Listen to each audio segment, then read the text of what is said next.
Bueno, bienvenidos amigos. Entonces, ahora sí, Paulita, el micrófono es tuyo. Gracias, Jaime. Y pues aprovecho para saludarlos a todos y es un gusto que estemos otra vez reunidos aquí para ver este numeral tan interesante que nos toca. Les comento que esta reunión es la reunión con la que el grupo en el que hemos estado trabajando terminamos este ciclo y es nuestra última reunión con este grupo, ¿no? Que ha estado formado por Gildardo, Javier Puerto, Claudio, Mónica y ¿quién nos falta? Y Arturo. Entonces, sí, ¿quién nos falta? Ya, digo, me falta, ya, ahí está con una sonrisota y, o sea, entonces, pues aprovecho para agradecerles también todo el tiempo que le han dedicado y el esfuerzo, porque realmente ha sido un grupo en el que hemos trabajado muy a gusto y seguiremos trabajando más adelante. Así Muchas sea. gracias a todos. Gracias, Y Paulita. en esta ocasión que nos toca el documento 191, las apariciones a los apóstoles y a otros líderes, va a estar al mando nuestro querido Arturo García. Entonces, pues de aquí en adelante, Arturito, te dejo el micrófono para que puedas tú hacer la presentación correspondiente y les digas las cosas que quieras. Muchas gracias y bienvenidos todos. Muchas gracias, Paulita. Buenas tardes a todos, hermanos. Buenas noches. Que la paz sea con todos ustedes. Antes que nada, pues quiero darle gracias a mi equipo por haber creído en mí, por haberme postulado a dirigir esta presentación. Les agradezco su fe en un servidor, a Paulita por todo el apoyo, obviamente a todos mis compañeros. Estoy muy agradecido. Ojalá la clase sea de su agrado porque realmente trabajamos con mucho amor, con mucho cariño, mucha dedicación para tratar de hacer de este documento algo muy enriquecedor. Y bueno, la oración del día de hoy la va a presentar nuestra hermana Paulita, así que le dejo el micrófono para que ya, después de hacer la oración, ya empezamos a leer lo que es el contenido del documento 191. Adelante, Paulita. Gracias, Arturo. Bueno, pues pongámonos en modo oración, tomemos aire, cerremos los ojos y veamos hacia arriba y pidamos a nuestro Padre Celestial. Primero que nada, amado Padre Celestial, te damos las gracias por permitirnos estar aquí reunidos para seguir con estas sesiones de crecimiento y amor de nuestro querido Micael de Nevadón, su vida aquí en México. Te pedimos por todos los aquí presentes, por su familia, por los que no han llegado, por todo el grupo y por todos nuestros hermanos de otros grupos urantianos, para que también la luz y el discernimiento sea lo que nos lleven y nos vayan acercando, por un lado, más a ti y a llevar el mensaje del Padre, el mensaje de Jesús y todo lo que se requiere para que el despertar de nuestras conciencias sea muy provechoso y en el sentido de la luz y del amor en que necesitamos estar todo el tiempo. Gracias, Padre, por la vida. Gracias, Padre, por todo lo que tenemos. Y gracias, Padre, por querernos y por hacernos tus hijos. Dicho esto, pediremos al Espíritu de la verdad que nos acompañe en esta sesión. Amén.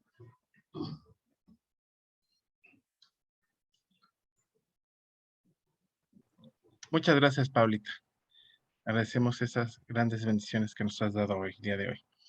Les quiero comentar, hermanos, que hoy tenemos un documento que nosotros, al momento de estudiarlo, Es un documento que esperamos terminarlo en tiempo y forma dentro del horario establecido.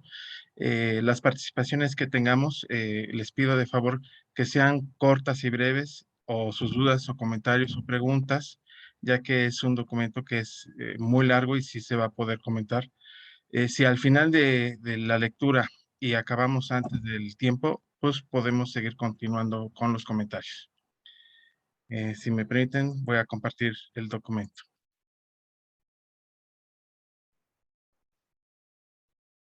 Por favor, indíquenme si lo ven. Sí, se ve. Ya. Se ve. ¿Sí? Muchas gracias. Bueno, espero que sean de su agrado las ilustraciones que agregamos al documento. Lo hicimos con mucho cariño de parte de todos nosotros, para todos ustedes. Bueno, empezamos. Documento 191. Las apariciones a los apóstoles y a otros líderes. El domingo de la resurrección fue un día terrible en la vida de los apóstoles.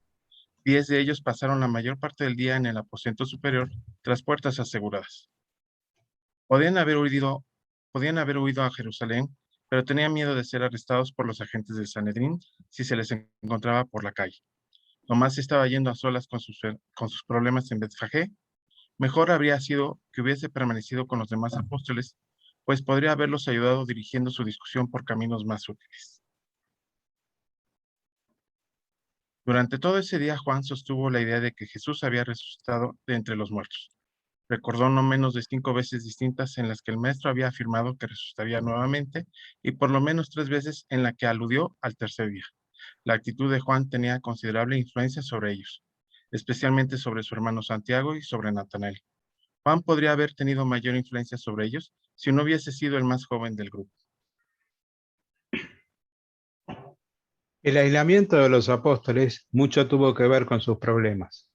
Juan Marcos los mantenía en contacto con los acontecimientos del templo y les informaba en cuanto a los muchos rumores que se difundían por la ciudad. Pero no se le ocurrió allegar noticias de los diferentes grupos de creyentes ante los que Jesús ya había aparecido. Este tipo de servicio había sido realizado hasta ese momento por los mensajeros de David, pero estaban todos ausentes en su última misión como heraldos de la resurrección, ante aquellos grupos de creyentes que moraban lejos de Jerusalén. Por primera vez en todos estos años, los apóstoles se dieron cuenta de cuánto habían confiado en los mensajeros de David para recibir información diaria sobre los asuntos del reino.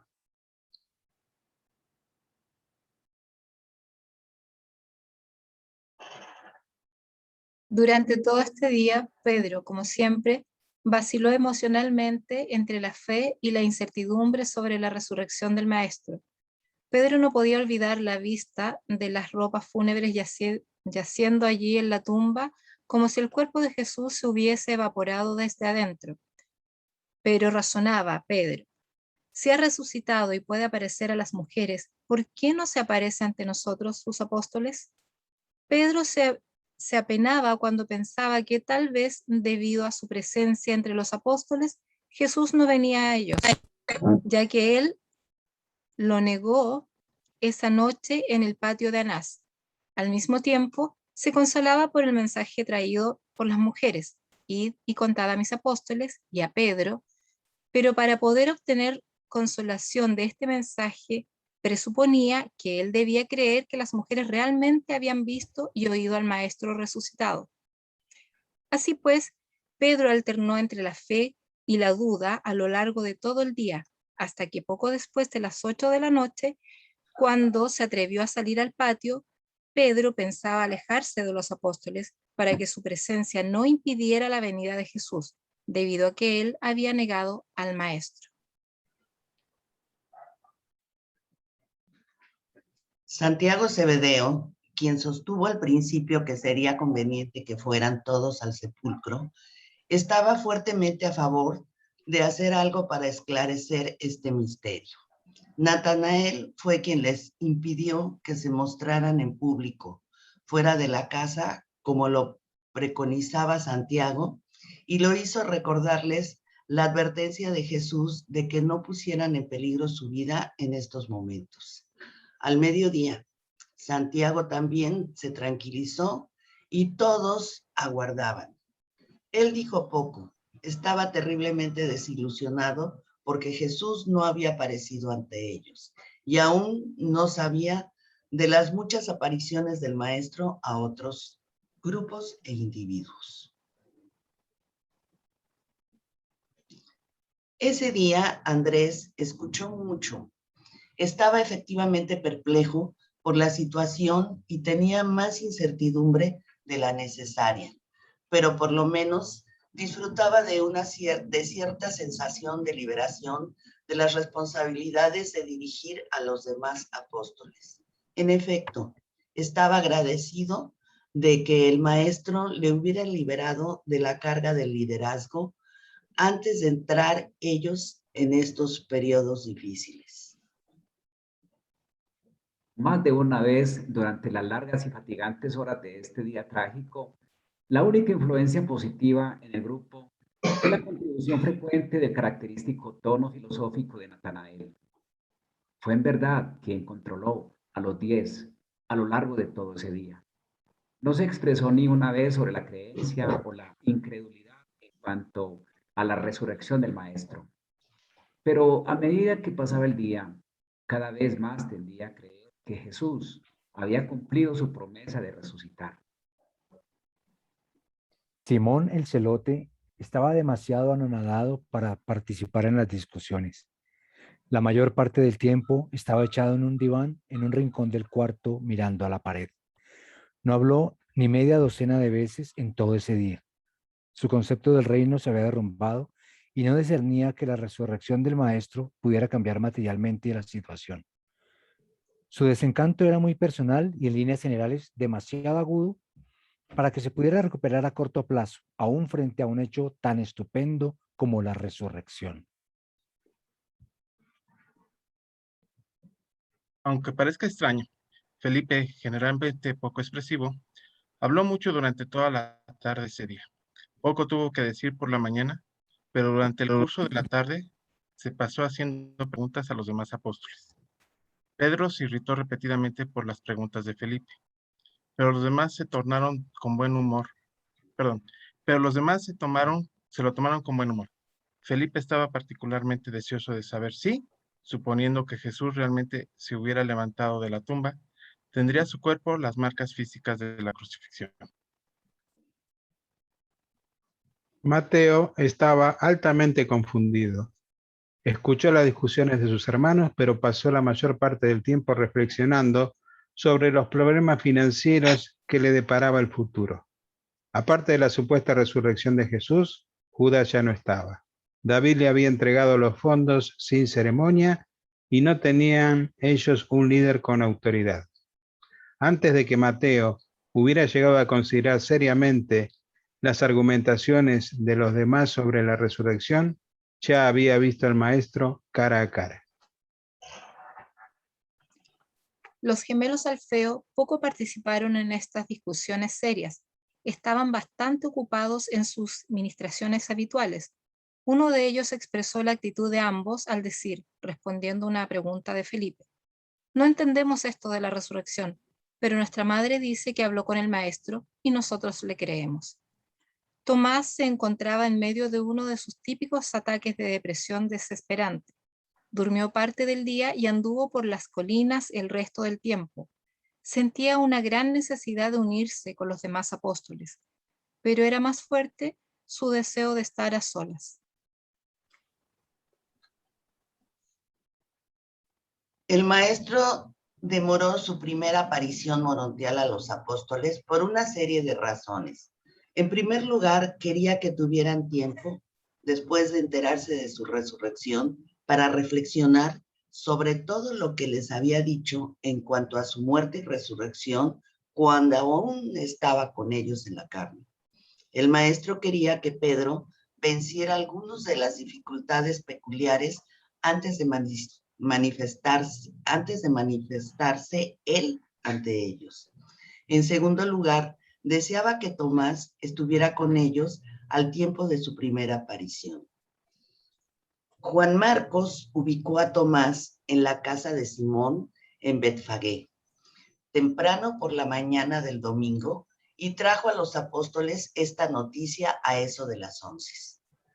En cualquier momento durante ese día, Tomás habría regresado si Natanael o cualquiera de los otros apóstoles hubiese ido a buscarlos. Él realmente quería volver, pero habiéndose ido la noche antes como se había ido, era demasiado orgulloso como para volver tan pronto por su propia cuenta. Pero al día siguiente se encontró tan deprimido que le llevó por lo menos una semana decidirse a volver. Los apóstoles lo aguardaban y él esperaba que sus hermanos lo fueran a buscar y le pidieran que volviese con ellos. Por eso Tomás permaneció lejos de sus asociados hasta el siguiente sábado por la noche, cuando al caer la noche, Pedro y Juan fueron a Betfagé y lo trajeron de vuelta. Esta es la razón por la cual no fue enseguida a Galilea después de que Jesús apareciera por primera vez ante ellos. No querían irse sin Tomás.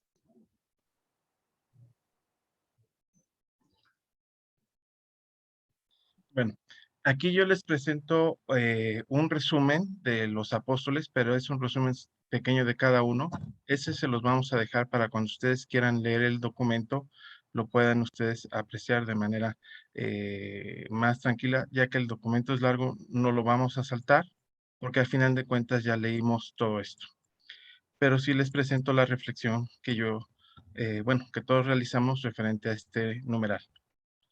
Podemos apreciar las diferentes circunstancias que vivieron los 11 apóstoles junto con Juan Marcos ese domingo y en el transcurso del día. Podemos notar que cada uno de ellos manifestó diferentes pensamientos.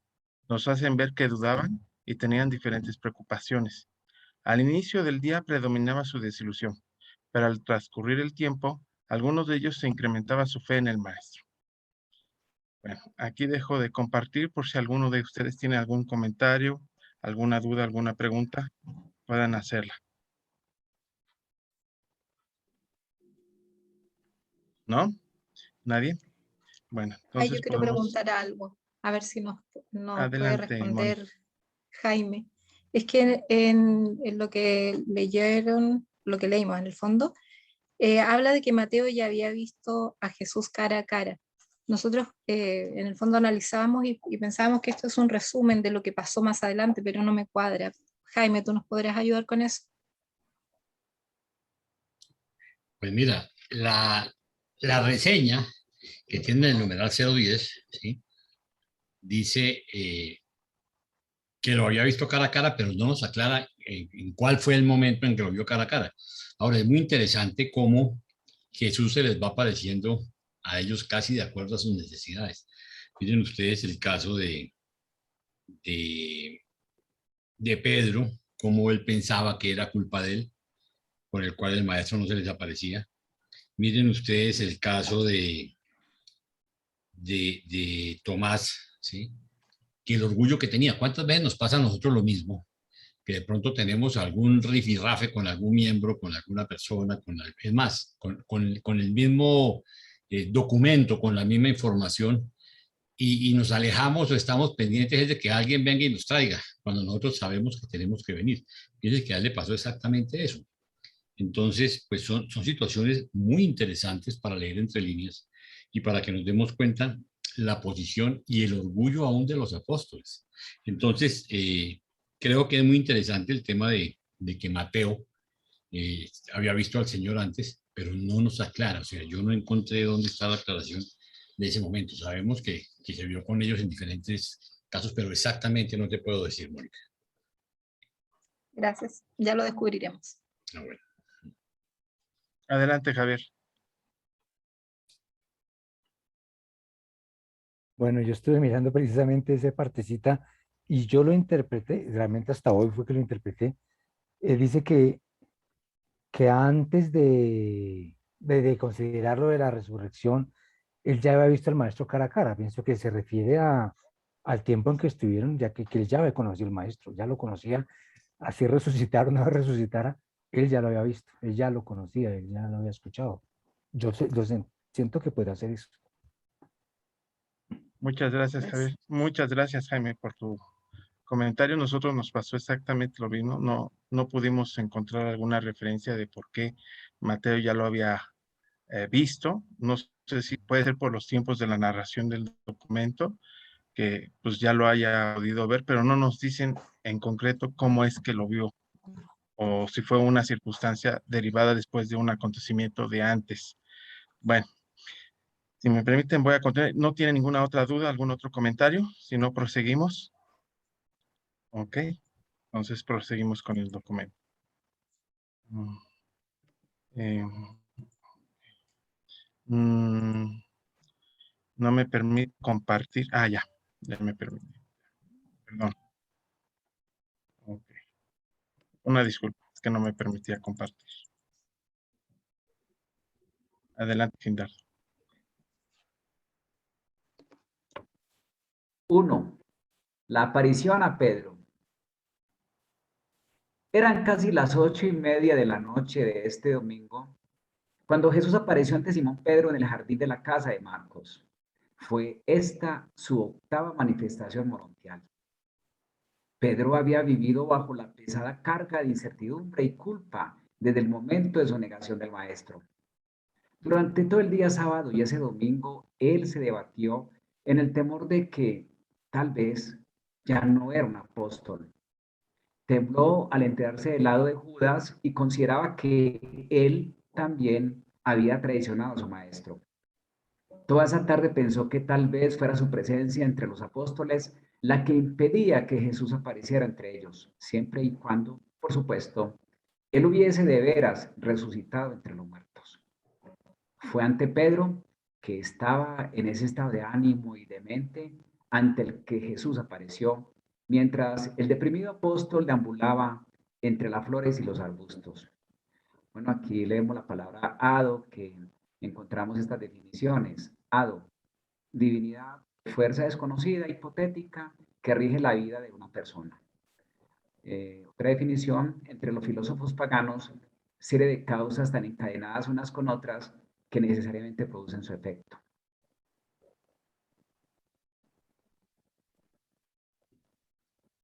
Cuando Pedro pensó en la mirada amante del maestro al pasar junto a Pedro en el portal de Anás y al discurrir en el maravilloso mensaje traído temprano por la mañana por las mujeres que vinieron de la tumba vacía, id y contadles a mis apóstoles y a Pedro. Al contemplar él estas muestras de misericordia, su fe empezó a superar sus dudas y él se detuvo apretando los puños mientras decía en voz alta: yo creo que ha resucitado de entre los muertos. Iré y así les diré a mis hermanos. Al pronunciar él estas palabras, repentinamente apareció ante él la forma de un hombre que le habló en un tono de voz familiar diciendo: Pedro, el enemigo quería llevarte, pero yo no te abandonaré.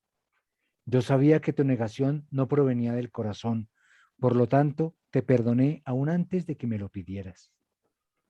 Pero ahora debes dejar de pensar en ti mismo y en los problemas del presente mientras te preparas para llevar la nueva buena del Evangelio a los que están sentados en las tinieblas. Ya no debes preocuparte de lo que puedas obtener del reino, sino más bien debes ejercitarte en lo que tú puedes dar a los que viven en la más extrema pobreza espiritual. Prepárate, Simón, para la lucha del nuevo día, la batalla contra la oscuridad espiritual y las dudas malignas que habitan la mente natural de los hombres.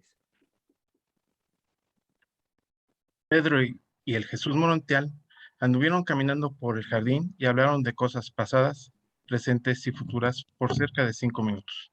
Luego, el maestro desapareció de su vista diciendo: adiós, Pedro, hasta que te vuelva a ver con tus hermanos. Por un momento, Pedro fue sobrecogido por la comprensión de que había hablado con el maestro resucitado y de que podía tener la certeza de seguir siendo un embajador del rey. Acababa de oír al glorificado maestro a exhortarle a que fuera a predicar el evangelio. Con todo esto, llenándole el corazón, corrió al aposento superior a donde sus hermanos apóstoles, exclamando casi sin aliento: yo he visto al maestro, estuvo en el jardín, hablé con él y me ha perdonado. La declaración de Pedro de que había visto a Jesús en el jardín causó en sus hermanos apóstoles una profunda impresión. Y estaban prontos a abandonar su incertidumbre cuando Andrés se levantó y les advirtió que no se dejaran influir tanto por el relato de su hermano. Andrés sugirió que ya en el pasado Pedro había visto cosas que no existían. Aunque Andrés no aludió directamente a visión nocturna en el mar de Galilea cuando Pedro afirmó que había visto al maestro caminando hacia ellos sobre el agua. Dijo lo suficiente como para que todos los presentes se dieran cuenta de que él tenía en la mente este incidente. Simón Pedro se sintió muy herido por las insinuaciones de su hermano e inmediatamente cayó en un silencio deprimido. Los gemelos, muchos se apenaron por Pedro y ambos se acercaron a expresarle su simpatía y decirle que ellos le creían. Volvieron a repetir que la madre de ellos también habían visto al maestro.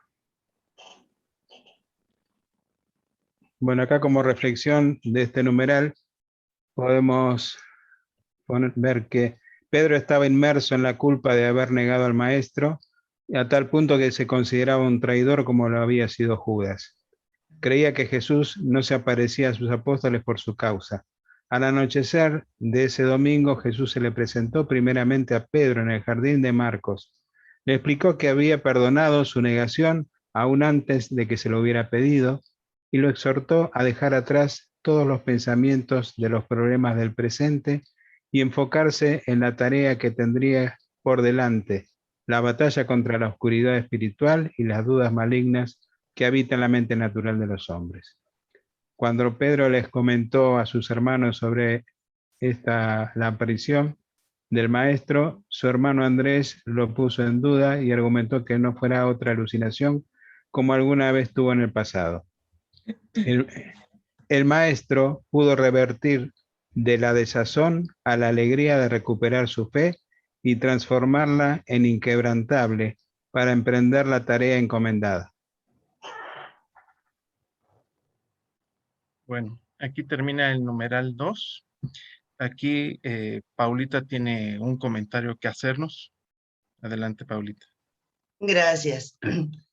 Pues el documento en sí, cuando se le aparece a Pedro en el 191.1.2, que le dice, prepárate para la lucha del nuevo día, la batalla contra la oscuridad espiritual y las dudas malignas que habitan la mente natural de los hombres. Por ejemplo, aquí yo me pregunto, ¿qué vamos a entender como oscuridad espiritual y las dudas malignas, ¿no? Como que empezar a buscar ahora, en este siglo XXI, ¿cómo vamos a interpretar eso, no? ¿La oscuridad espiritual será la ausencia de luz o de claridad interior? ¿O es como, bueno, yo me preguntaría, ¿dónde estoy en el continuo de las experiencias profundas de mi ser? O sea, yo, para ubicarme entre el blanco, que sería la luz, y el oscuro azabache, el negro azabache, que sería la oscuridad espiritual. Más o menos, ¿no? Esto es lo que te conduce a acceder al sentido y propósito de las propias acciones y existencia, lo que significa aprender cómo contar con un sistema de valores en ese continuo y con el compromiso de aplicarlos y centrarse en algo que vaya más allá de uno mismo. Como le dijo Jesús, ¿no? Ya deja de estar pensando en ti mismo y ahora sí, ponte a ver las cosas que tienes que hacer. Y esto sería como buscar trascender, ¿no? Ir más allá. Entonces, para encontrar la oscuridad espiritual, pues vemos qué es lo que se está buscando del otro lado para comprender esa ausencia de luz o esa falta de claridad, ¿no? Y yo digo, ahora es donde tenemos que empezar a ver eso. ¿Y aquí qué vamos a hacer? Porque el mensaje es claro, ¿no? ¿Qué vamos a hacer? Porque hay que enfrentarla, la oscuridad. Y las dudas malignas es la vacilación, la indecisión o la incertidumbre de índole pecaminosa, deshonesta, inmoral, que afecta la forma de hacer juicios o de decisiones personales. Esas serían las dudas malignas. Luego, lo que llama mucho, dice que habitan la mente natural de los hombres. Entonces, ahí las tenemos latentes. En general, todos, ¿no? Pero hay que enfrentarlas. Ahí están, hay quien las saca, quien las tiene. O sea, en este sentido supone la orientación que toma el pensamiento. O sea, es el pensamiento el que se dirige hacia las dudas, hacia las acciones que te llevan a obrar mal. O sea, esas dudas malignas en el pensamiento te llevan a la acción para obrar mal. Así pues, pueden afectar las decisiones, la confianza, el juicio, la fe, las creencias, y bueno, etc.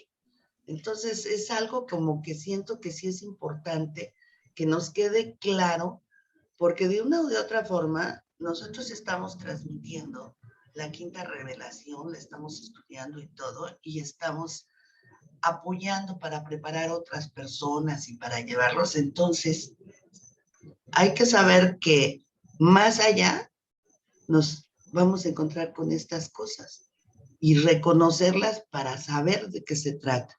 Eso es lo que yo quería comentar, y lo importante que se me hace que Jesús le dé esta enseñanza a Pedro.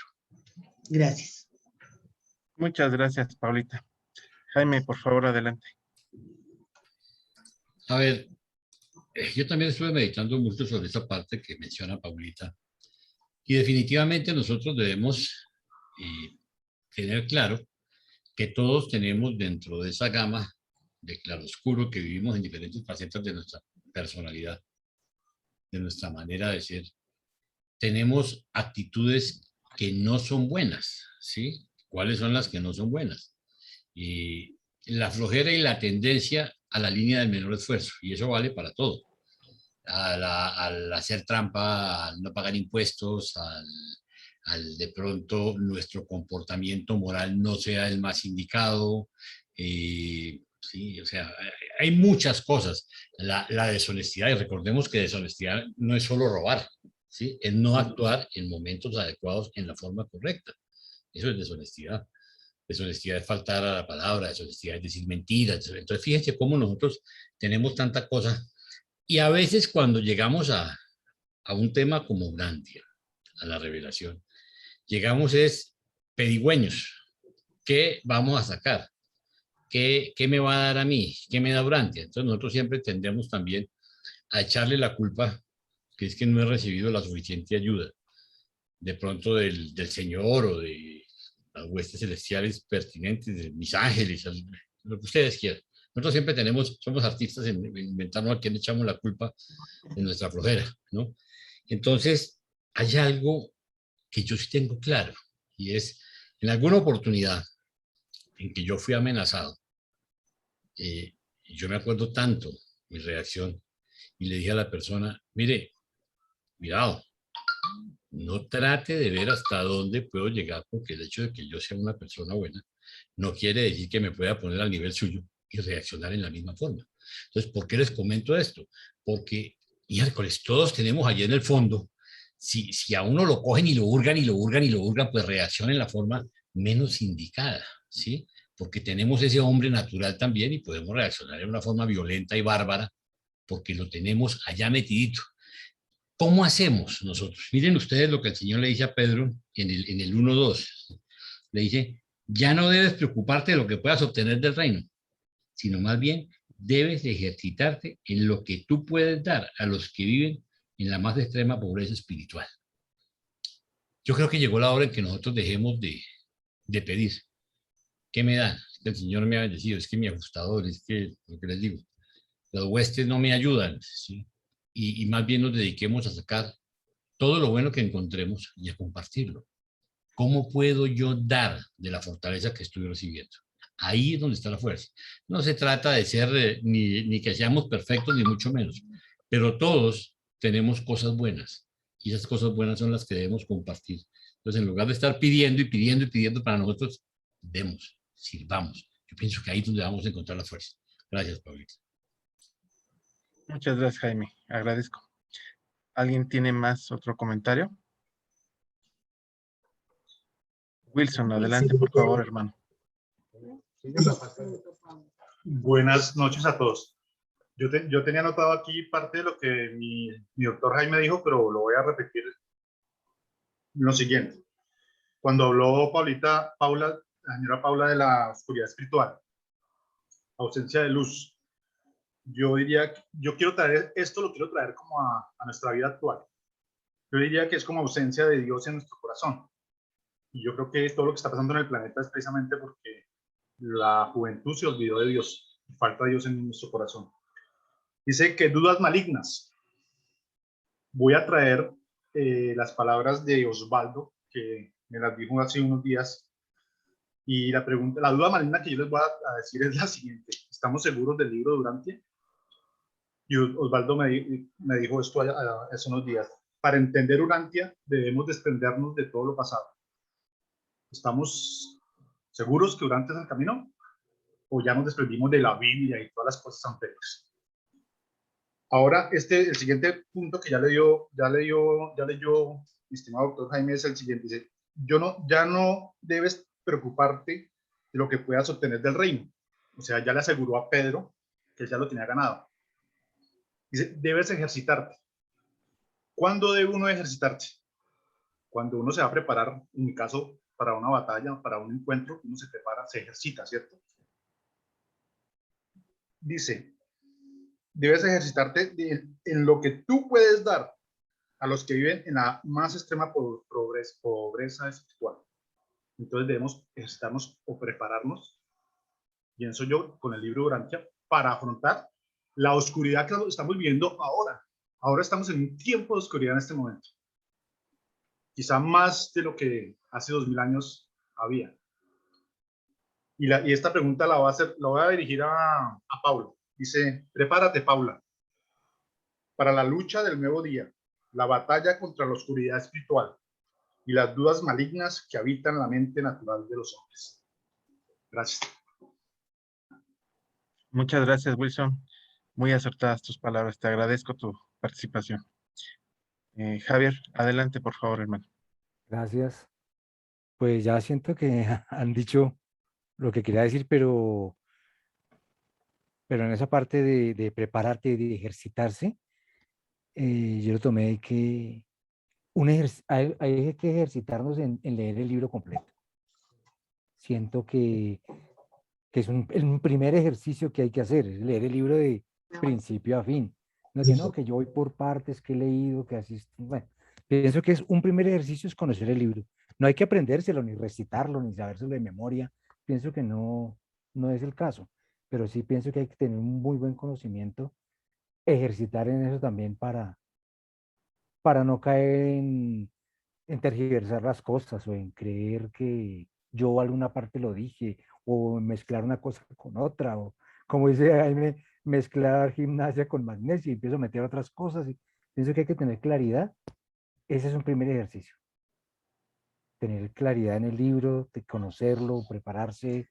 Siento que este ejercicio que hacemos nosotros en X de estudiar todo el libro, en esta parte de estudiar toda la cuarta parte, documento a documento, pienso que es muy importante. Es un primer ejercicio para después ya empezar a aplicarlo. Eso hay para aplicar, tenemos toda la vida por delante, pero hay que prepararse, hay que ejercitarse en eso. Gracias. Muchas gracias, Javier. Excelente sugerencia al estar ejercitándonos a la lectura del libro. Adelante, Ángela, por favor. Bueno, gracias, buenas noches. Bueno, yo quería compartir, pues la mayoría ya lo han dicho, como ya he escuchado, pero yo sí quería señalar dos cosas. Yo veo que los reveladores nos están diciendo dos cosas muy importantes. Primero, que fue lo que dijo Jaime, que es el tiempo en que ya hemos recibido mucho como los apóstoles, y es el tiempo ya no de esperar recibir, sino de dar, que es lo más importante que nos estamos recibiendo ahora. Pero por el otro lado, yo lo siento que nos están diciendo como mostrándonos a través de lo que pasó con Pedro y con todos los apóstoles, que todos estaban en una confusión de pensamientos, es el cuidar nosotros los pensamientos. Hay una parte del libro de Vibrancia donde me llamó la atención, hace mucho tiempo leí, donde dice que el ajustador sufre con los malos pensamientos. Entonces, el malo pensamiento no me refiero a la maldad, pero sí de pronto a esas tendencias que podemos tener cada uno de nosotros, ¿no? Por ejemplo, de Tomás. Tomás era muy depresivo, Tomás se aislaba, el otro tenía muchas dudas. Había comportamientos de todos de diferente índole y todo tenía que ver básicamente con el manejo de las emociones y los pensamientos, ¿no? Entonces, me recuerdo también que hay una parte muy linda donde dice que los pensamientos nos acercan a Dios, pero también nos alejan. Yo creo que en ese camino de ese desarrollo espiritual, pienso que no hay muchas circunstancias que tiene uno que tomar realmente la firme decisión de creer, la firme decisión de acabar con las dudas, con muchas cosas que pronto lo pueden a uno como limitar o como de pronto lo pueden retrasar un poco, precisamente porque todos tenemos muchas cosas que hemos recibido en nuestra cultura que en algún momento salen. Entonces hay que estar como muy afuera, conocerse uno mismo, que yo tengo, que me impide crecer, que me impide crecer en esa fe, para que pueda haber una resolución sobre esos aspectos, ¿no?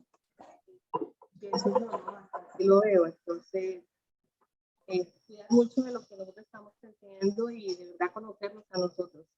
Era una cosa impresionante, todos cómo estaban desubicados. El único que estaba medio tranquilo y que controló todo fue Natanael, pero los demás, uno quería salir, el otro quería perderse. Bueno, era infinito las cosas que... Y entonces yo pienso que la revelación nos está mostrando eso, ¿no? Eso decía también que el enemigo que se cuidara, porque le dijo a Pedro, el enemigo había tratado de llevárselo, pero precisamente eso, porque él lo que tenía era sentimiento de culpa, pero todos tenían una cantidad de cosas. Muchas gracias. Gracias. Gracias, Ángela. Gracias, excelentes comentarios. Bueno, si me permiten, vamos a continuar para no extendernos.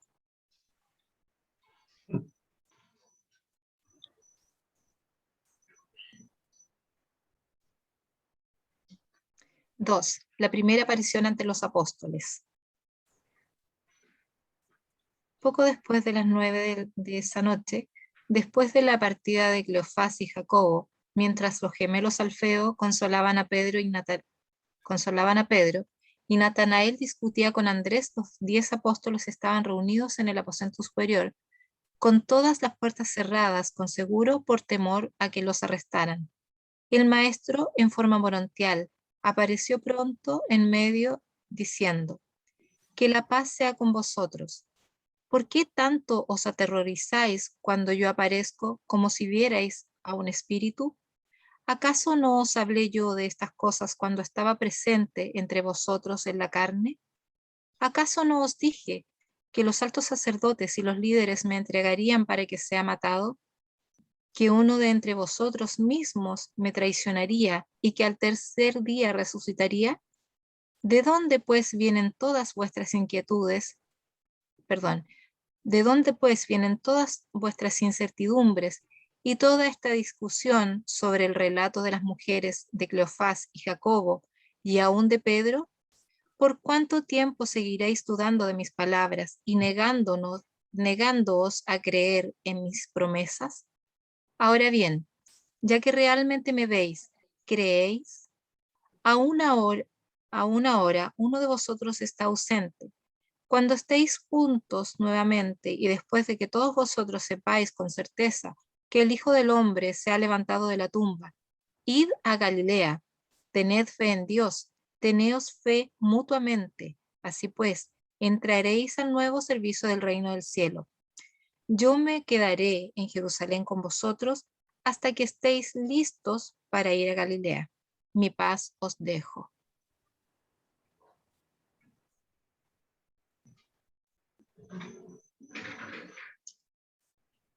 Cuando el Jesús morontial les hubo hablado, desapareció en un instante de su vista. Todos ellos cayeron de bruces, elevando loas a Dios y venerando a su desaparecido maestro. Fue esta la 9ª aparición morontial del maestro. Aquí les pusimos lo que es una definición de loa: expresión o discurso con que se alaban las cualidades o méritos de una persona o cosa.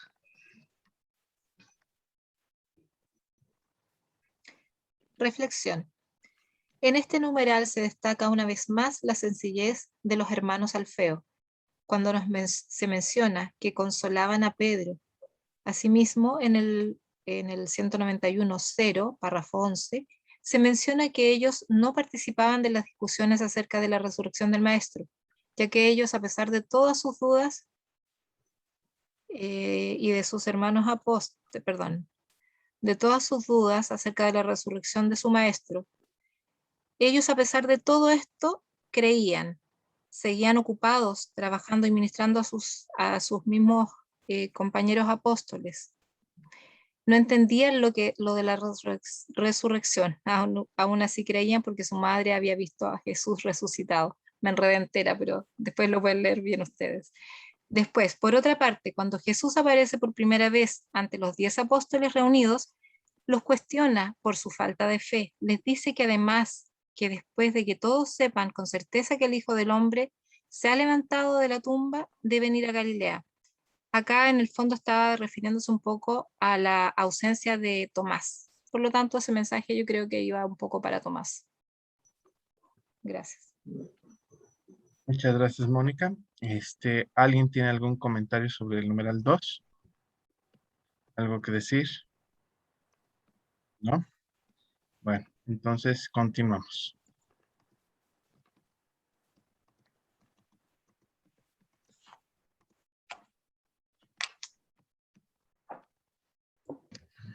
Numeral 3. Con los seres morontiales. El día siguiente, lunes, lo pasó Jesús enteramente con las criaturas morontiales que en ese momento estaban presentes en Urantia, como participantes en la experiencia de transición morontial del maestro. Habían venido a Urantia más de 1 millón de directores y asociados morontiales, juntamente con mortales en transición de varias órdenes desde los 7 mundos de estancia de Satania. El Jesús morontial permaneció con ellos, con estas espléndidas inteligencias por 40 días. Los instruyó y aprendió de sus directores la vida de transición morontial, tal como la atraviesan los mortales de los mundos habitados de Satania, al pasar por ellos a través de las esferas morontiales del sistema.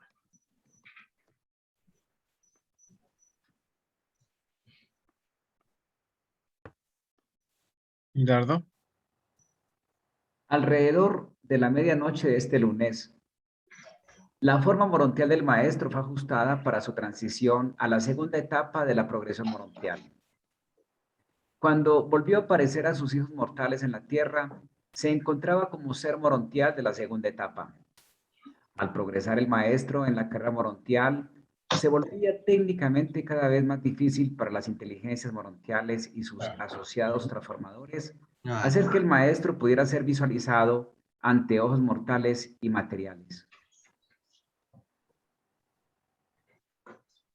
Jesús realizó el tránsito a la tercera etapa morontial el viernes 14 de abril, a la cuarta etapa el lunes 17, a la quinta etapa el sábado 22, a la sexta etapa el jueves 27, a la séptima etapa el martes 2 de mayo, a la ciudadanía de Jerusalén el domingo 7 y entró al abrazo de los altísimos de Edentia el domingo 14.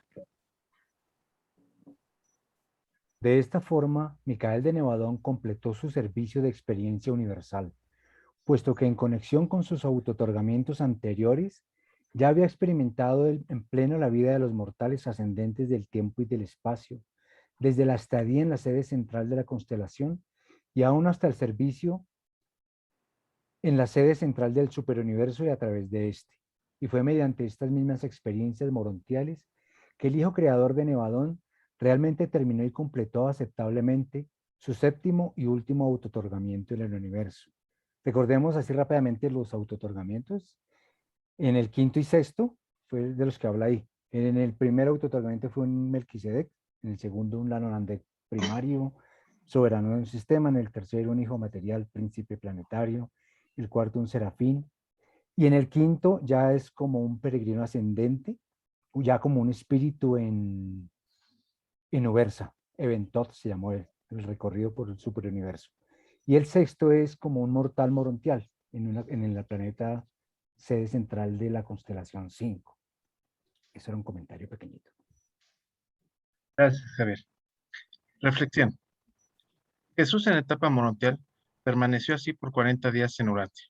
Había venido más de 1 millón de directores y asociados morontiales, junto con otros mortales en transición de varias órdenes que procedían de los 7 mundos de estancia de Satán. El Jesús morontial permaneció con estas espléndidas inteligencias, completando así las etapas de nivel morontial que debe cumplir los mortales ascendentes para proseguir y pasar al nivel espiritual. Así Jesús completó su servicio de experiencia universal. Terminó y completó con éxito su séptimo y último otorgamiento en el universo. Y aquí les hago la siguiente pregunta. ¿Por qué Jesús completó en tan solo 40 días las etapas de nivel morontial? Es una pregunta abierta para todos. ¿Quién se anima a responderla?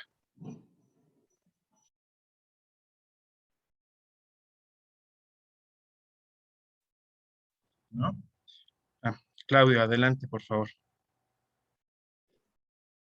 Bueno, a mi modo de ver es que el conocimiento que ya tenía Micael de Nevadón, podemos quizás compararlo como una persona que tiene un posgrado en Harvard y tiene luego que realizar exámenes de escuela primaria.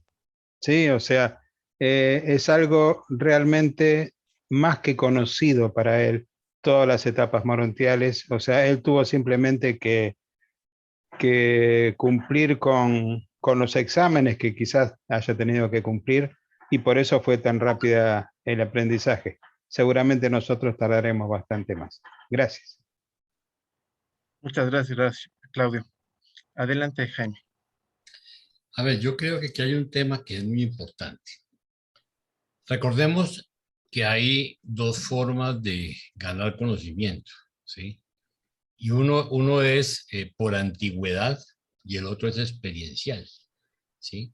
Entonces, esa experiencia, una cosa es que yo como Dios, como creador, que es un hijo creador, un Dios, ¿sí? Que había organizado todo, que organizó, pues imagínate lo que es el universo local, con toda su estructura administrativa, sabía lo que pasaba, y otra cosa es tener la experiencia.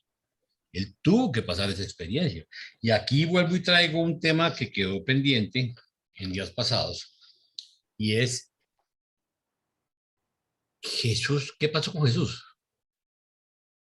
¿En qué parte se hace la línea entre el Jesús mortal y el Hijo Creador, Miguel de Nevadón?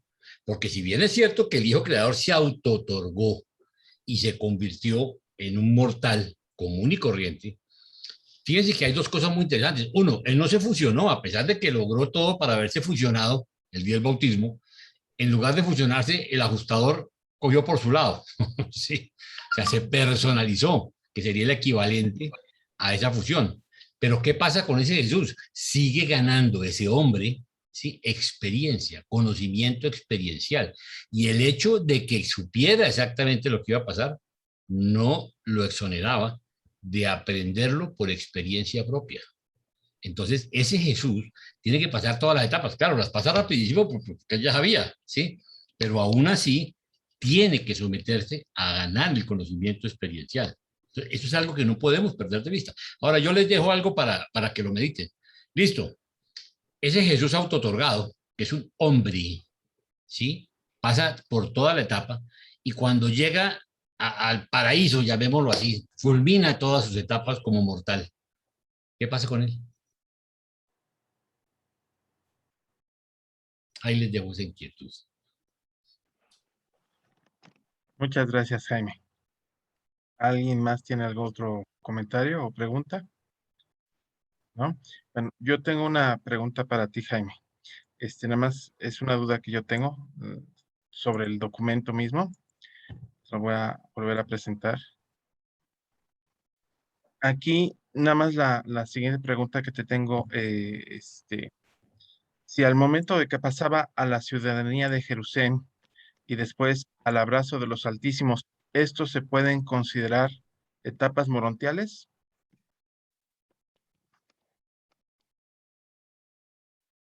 No tienes tu micrófono encendido. No se escucha. Ah, qué pena. Claro, porque de todas maneras recordemos los tres estados, ¿sí? Nosotros tenemos un estado mortal, nos necesitamos con un estado morontial y vamos logrando el estado espiritual, ¿correcto? Es un proceso.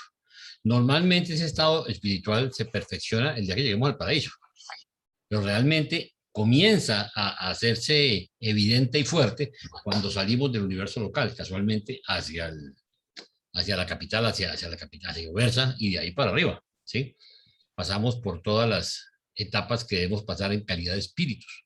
Entonces, eso es muy interesante, pero debemos tener la perspectiva que en ese momento está viviendo la experiencia morontial.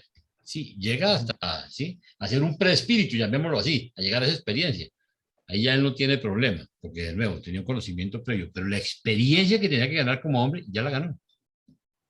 Ok, entonces, comprendo que la ciudadanía de Jerusalén y el abrazo de los Altísimos son etapas morontiales. Correcto. Okay. Muchas gracias, Jaime. Por favor, Wilson, adelante.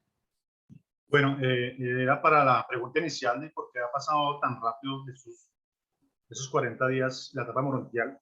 Y es una idea mía. Él ya había vivido en el sexto autointerrogamiento, ya había vivido la vida morontial. Entonces ya tenía la experiencia, como dijo mi doctor Jaime, de que tenía la experiencia de haber pasado por esa etapa morontial. Muchas gracias, Luis. Mónica, adelante. Sí, con respecto a la pregunta de Jaime, yo me quedé con la misma duda y la sigo teniendo, de cuando hablamos de Jesús en la tumba, que finalmente él se supone que ahora está en el paraíso y que los reveladores conjeturan que quizás va a ser después administrador de los mundos aún no creados.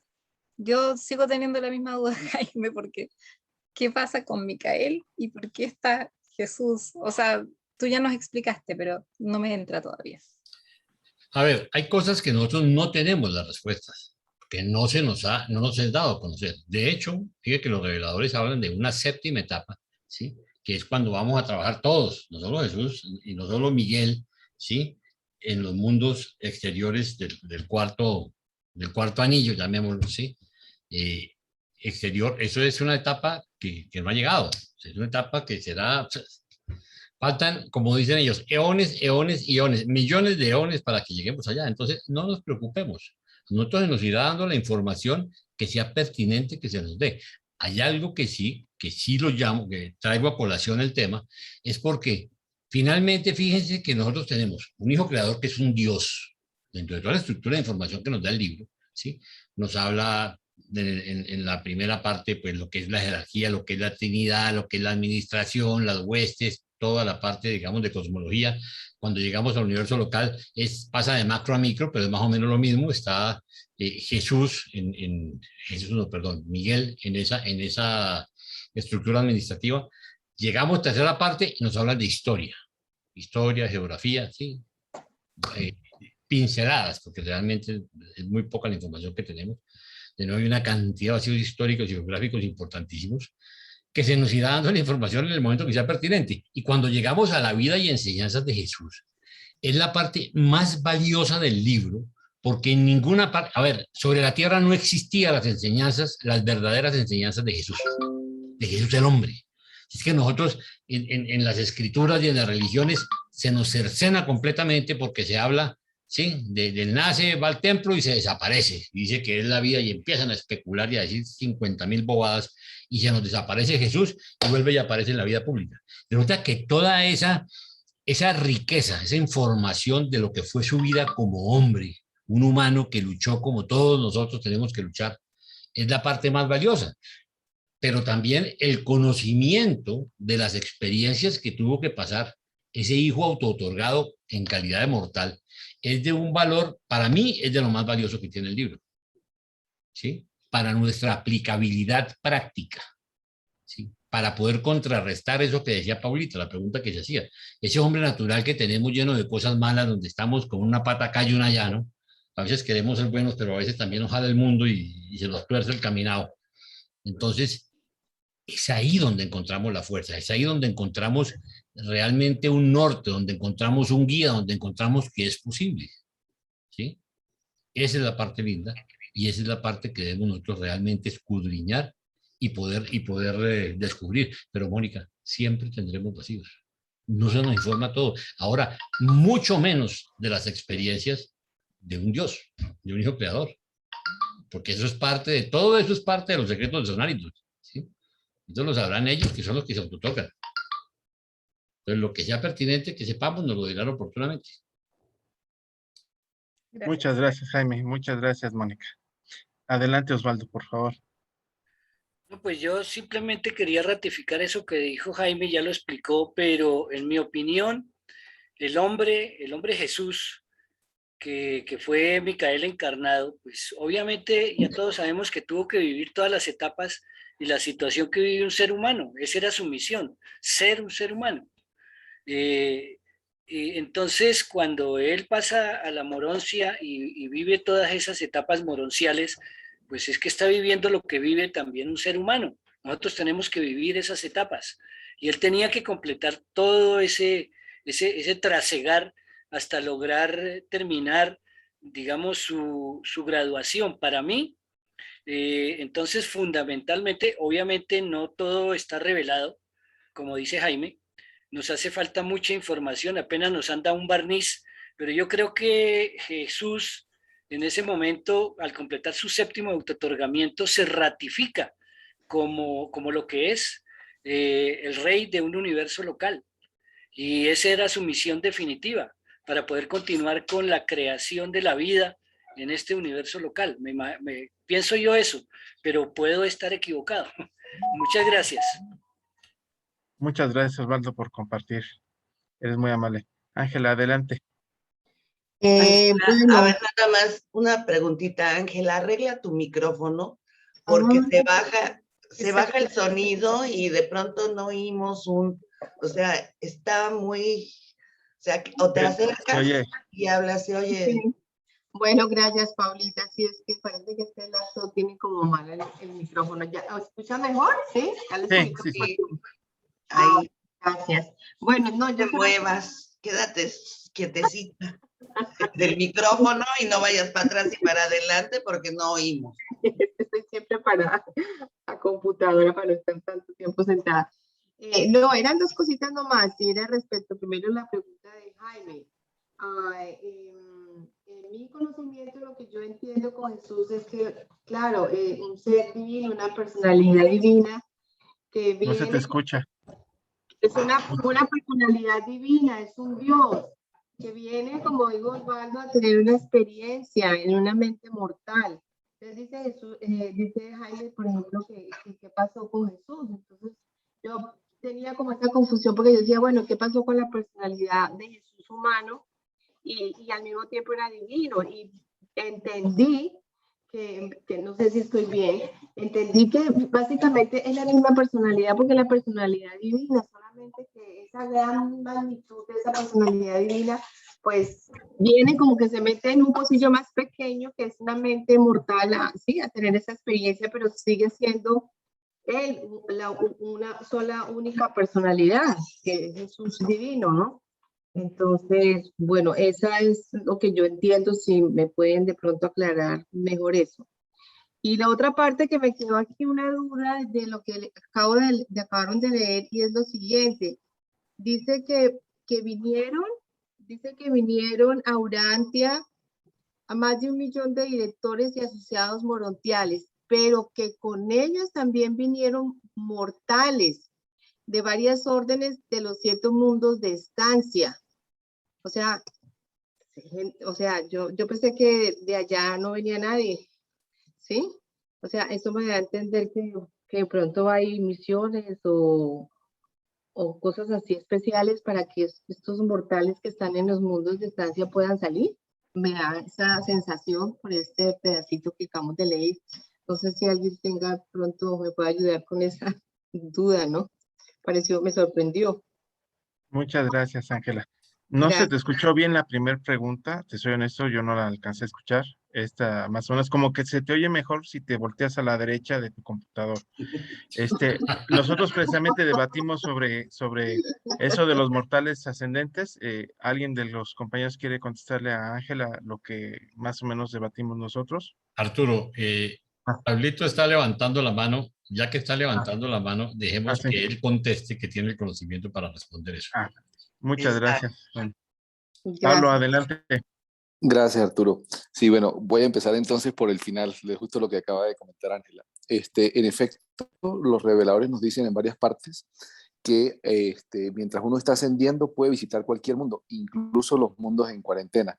Claro, en este caso, esos mortales ascendentes que estaban en los mundos de estancia, en etapa morontial, vinieron por el evento tan especial que se estaba dando en nuestro planeta, ya que Jesús tenía que vivir, así como había vivido la vida en la carne, y ahí también voy a aprovechar de una vez de unir la primera pregunta de Ángela, es que si es la misma personalidad. Por supuesto, Micael de Nevadón es Jesús de Nazaret y viceversa, siempre fueron uno solo, ¿verdad? No hay una división allí de personalidad. Ahora, él vivió su vida como mortal y recordemos que después del bautismo, él supo claramente, no solo supo quién era, sino también recuperó sus poderes divinos. Cuando él muere y resucita, sabemos que no necesitó ayuda de nadie, resucitó a modo propio. Entonces, cuando él está en la etapa morontial, que en su caso se dio en el planeta, hace un momento dijo Wilson, que lo que pasa es que en una de las etapas de autootorgamiento, él vivió como un ascendente morontial, y así es, tal cual, él vivió como nosotros vamos a vivir en una constelación y ascendió todo ese nivel. Entonces, la etapa morontial, él ya la había experienciado, le faltaba la etapa más baja del nivel morontial, que en este caso son los mundos de estancia, y la capital del sistema. Pero sabemos algo también, que los mundos de estancia son actualmente mundos de que nosotros arreglamos nuestras cosas, nuestros defectos básicamente, pero eso no aplicaba para Jesús. Jesús ya era un mortal que había logrado una sincronía perfecta con su ajustador del pensamiento. Por lo tanto, en los mundos de estancia no hubiese nada que tuviese que aprender que ya no hubiese aprendido y ganado por experiencia propia. Entonces fue muy rápido ese proceso, porque primero tenía la experiencia ya ascendente morontial y segundo, él ya había logrado una sincronización que es la que nosotros estamos supuestos a lograr en los mundos de distancia. Él ya lo había logrado, ¿sí? Recordemos que nos dicen los reveladores que normalmente los mortales se fusionan, no, se puede fusionar antes, pero normalmente en el quinto mundo de estancia ocurre la fusión. Y cuando ya salen de los mundos de estancia es cuando ya se elimina la marca de la bestia, así lo dicen. Es decir, todavía esos detalles que tenemos del mundo animal. En el caso de Jesús, eso había sido superado. Y entonces es entendible que para él fuera un proceso muy rápido. Hay otro punto. ¿Cuánto tiempo vamos a durar nosotros en los mundos de estancia? Hay una parte en el libro que nos dice lo siguiente. Cuando aparecen los niños en las guarderías infantiles, en esos padres y madres que tienen la dicha de que sus hijos se despiertan en las guarderías y pueden incluso ayudar en la crianza, esos niños a veces logran tomar la decisión, y ya sabemos que no toman la decisión antes de los 16 años, al tiempo suficiente para alcanzar a sus padres en uno de los mundos de estancia. Es decir, que probablemente vamos a estar allí años. Pero yo estoy seguro que yo voy a estar años porque hay un montón de cosas por arreglar, ¿no? Quienes estén más avanzados, pues tendrán esa dicha de ir volando un poco más rápido, pero yo pienso que vamos a durar unos años, lo suficientes, ya siendo que tenemos un futuro eterno, no hay necesidad de apurarnos. Es importante lograr las metas, los objetivos, que es que nuestra personalidad se espiritualice. Entonces, bueno, era esa parte de la que quería comentar. Gracias. Okay. Muchas gracias, Pablo, por tan excelente explicación e ilustrarnos ampliamente. Si me permiten, vamos a continuar porque se nos acorta el tiempo y no alargarnos mucho. Perdón, es que No sé por qué. No, ahí está. Continuamos, pues. Numeral 4. La 10ª aparición en Filadelfia. La 10ª aparición monumental de Jesús ante los ojos mortales ocurrió el 11 de abril, poco antes de las 8 en Filadelfia. Ocasión en la que se apareció entre Abner y Lázaro y unos 150 de sus asociados, incluyendo más de 50 pertenecientes al cuerpo de evangelistas de los 70. Esta aparición ocurrió justo después de la apertura de una reunión especial en la sinagoga, convocada por Abner para discutir la crucifixión de Jesús y el relato más reciente de la resurrección, traído por un mensajero de David. Puesto que Lázaro resucitado era ahora miembro de ese grupo de creyentes, no se le presentaban dificultades para creer en el informe de que Jesús había resucitado de entre los muertos.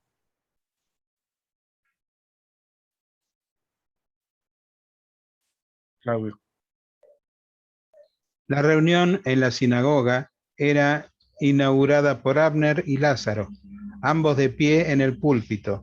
Cuando todos los creyentes reunidos vieron aparecer de súbito la forma del maestro, dio unos pasos hacia adelante desde el sitio en el que había aparecido entre Abner y Lázaro, que no lo vieron, y saludando al grupo dijo: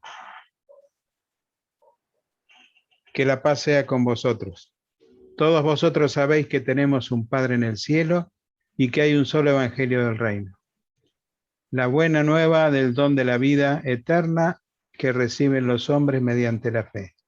Al regocijaros en vuestra lealtad al evangelio, orad al Padre de la verdad para que os otorgue en vuestro corazón un amor nuevo y más grande por vuestros hermanos.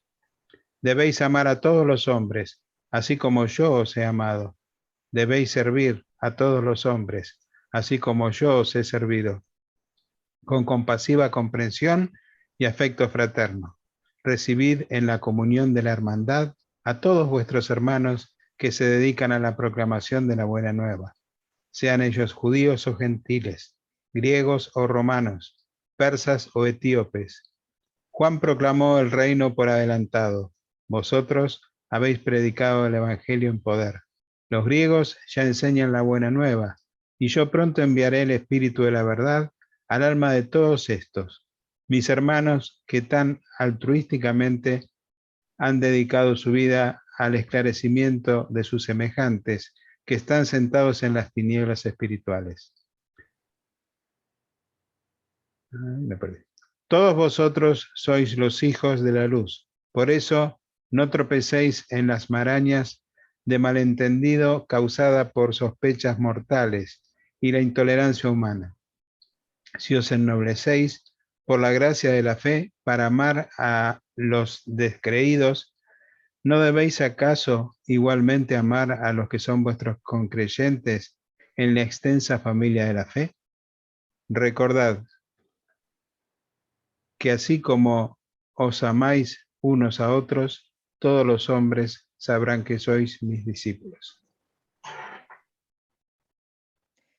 Id pues por todo el mundo, proclamando el evangelio de la paternidad de Dios y de la hermandad de los hombres, a todas las naciones y razas, y sed sabios en vuestra elección de los métodos para presentar la buena nueva a las diferentes razas y tribus de la humanidad.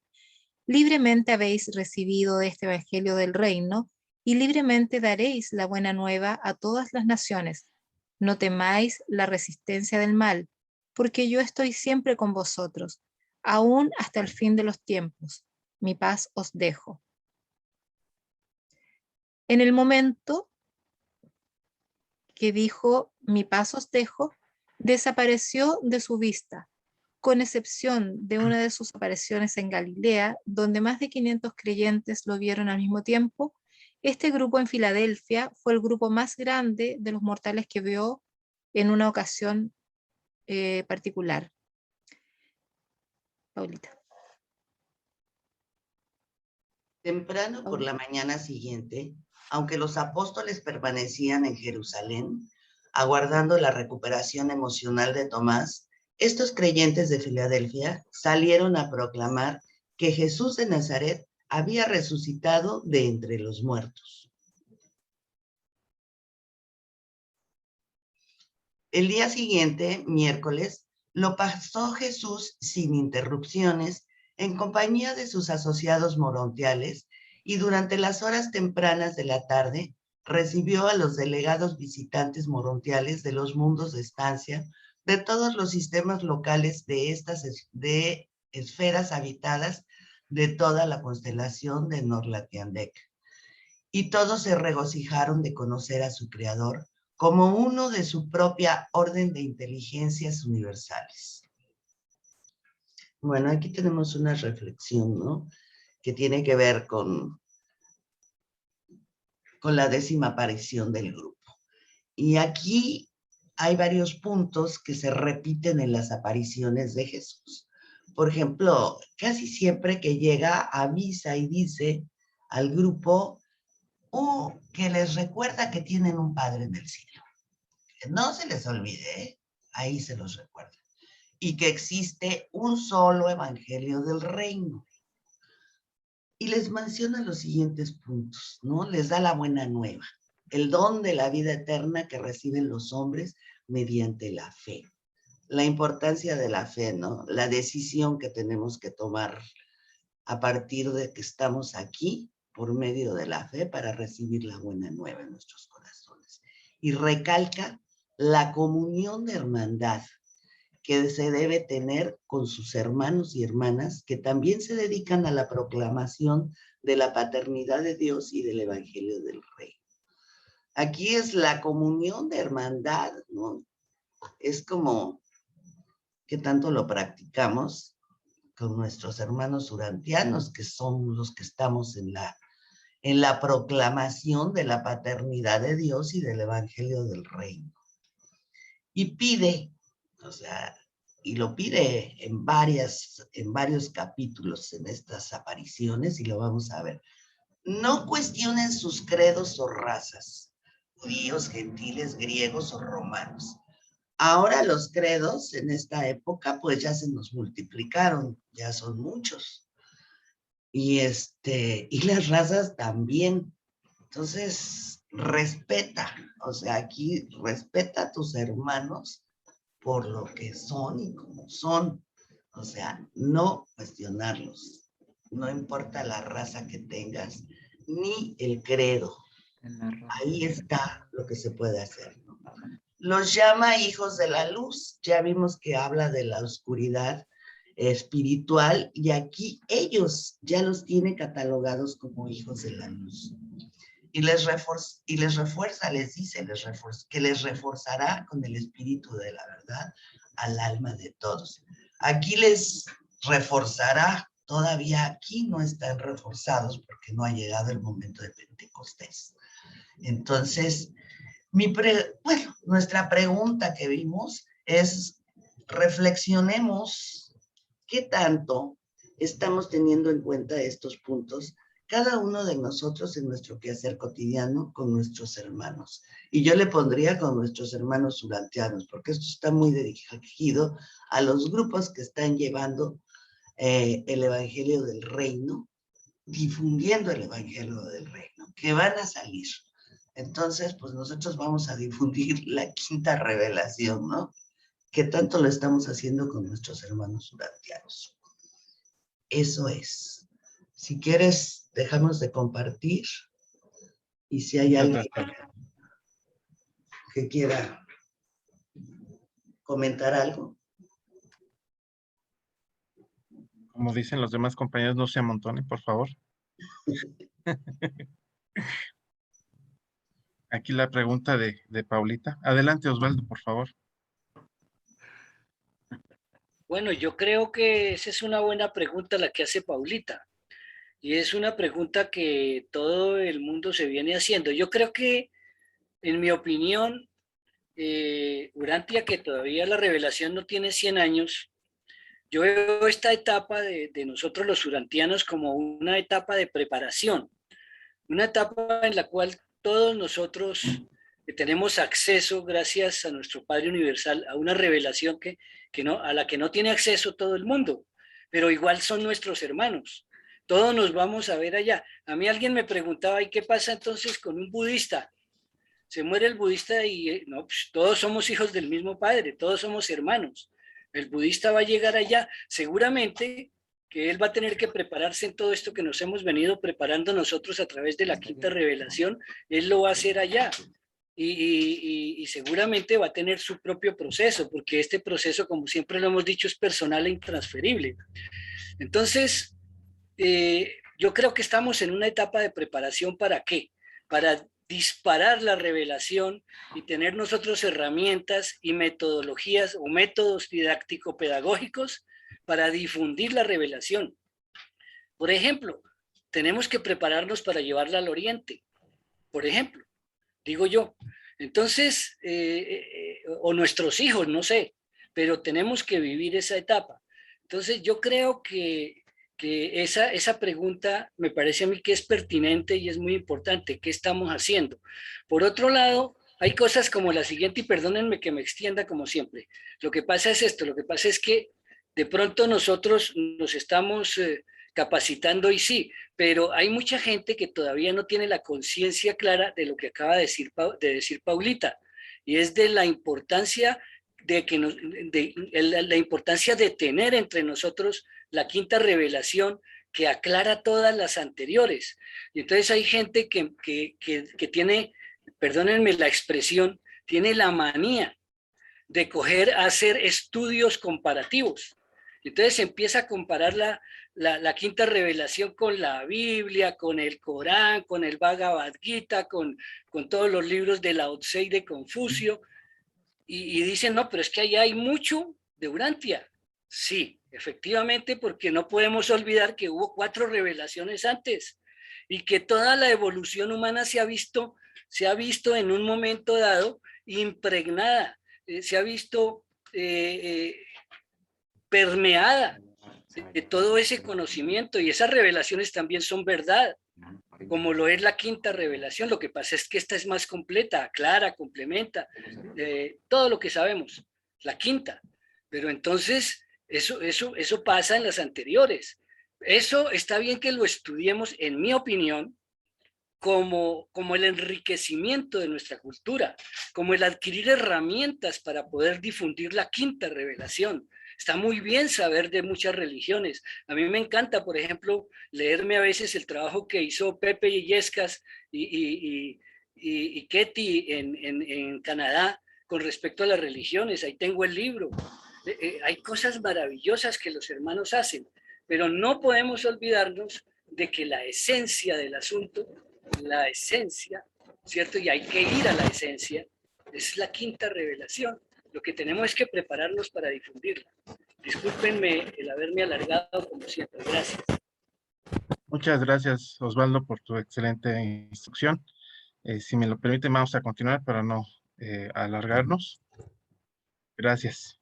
Más adelante seguiremos comentando.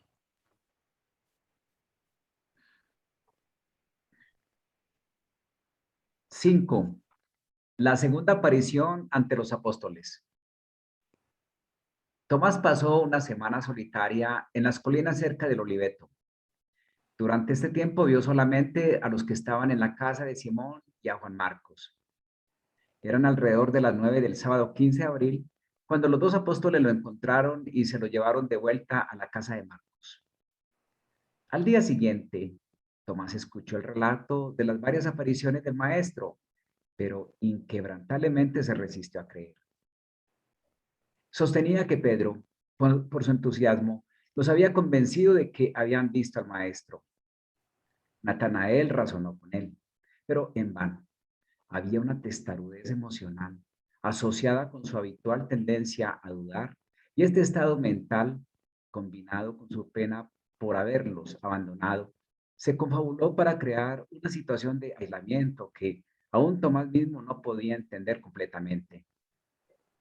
Se había alejado de sus compañeros, se había ido por su cuenta, y ahora, aun cuando estaba de vuelta entre ellos, inconscientemente tendía a colocarse en una posición de desacuerdo.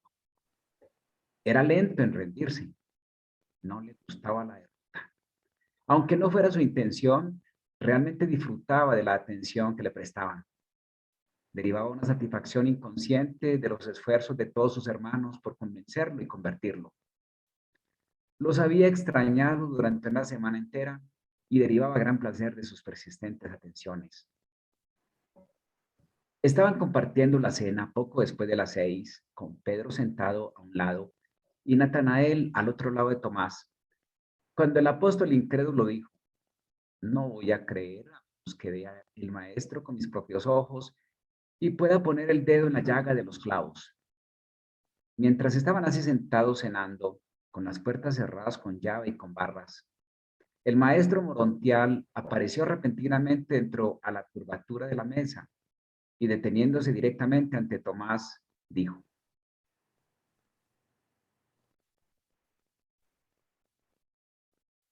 Que la paz sea con vosotros. Durante una semana entera he permanecido aquí con la esperanza de poder aparecer nuevamente cuando estuvierais todos vosotros presentes, para que escuchéis una vez más la misión de ir al mundo y predicar este evangelio del reino. Nuevamente os digo, así como el Padre me envió al mundo, así os envío yo. Así como yo he revelado al Padre, así revelaréis vosotros el amor divino, no solo con palabras, sino en vuestra vida diaria. Os envío para que améis no para que améis las almas de los hombres, sino más bien para que améis a los hombres.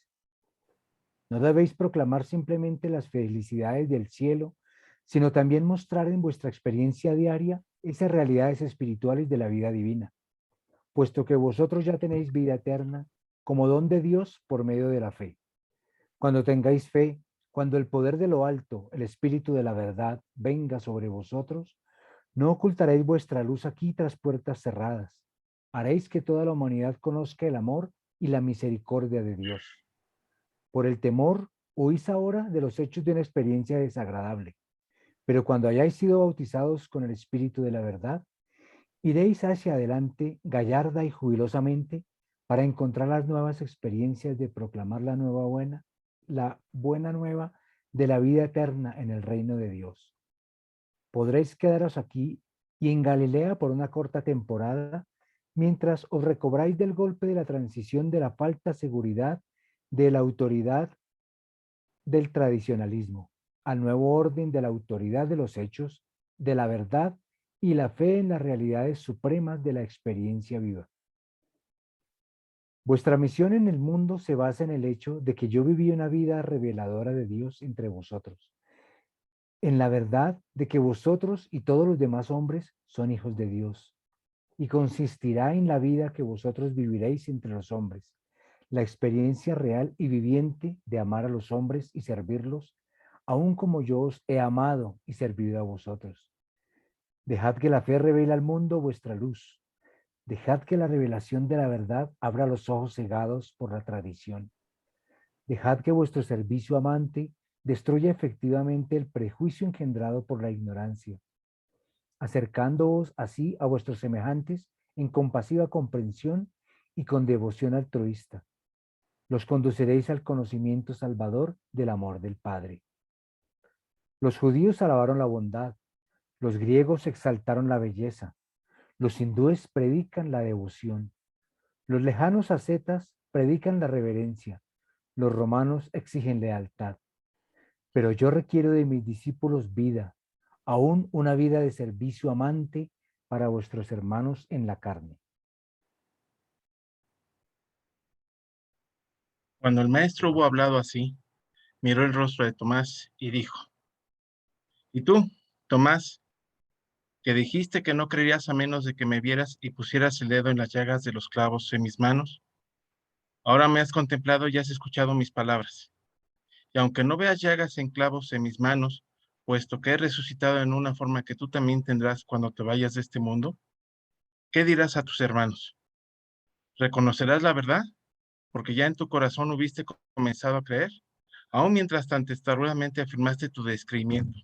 Tus dudas, Tomás, siempre se afirman de la manera más testadura en el momento mismo en que están por derrumbarse.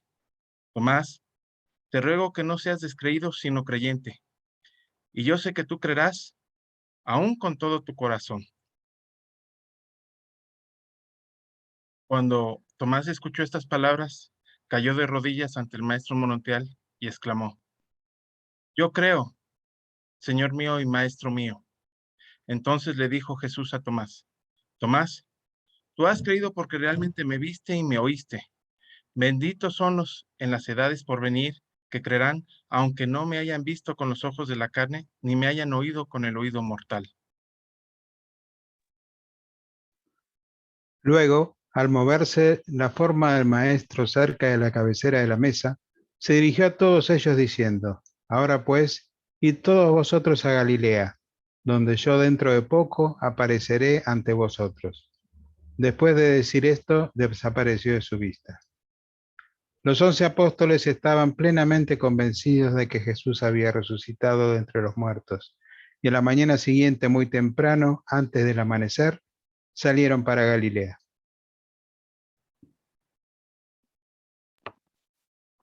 Reflexión.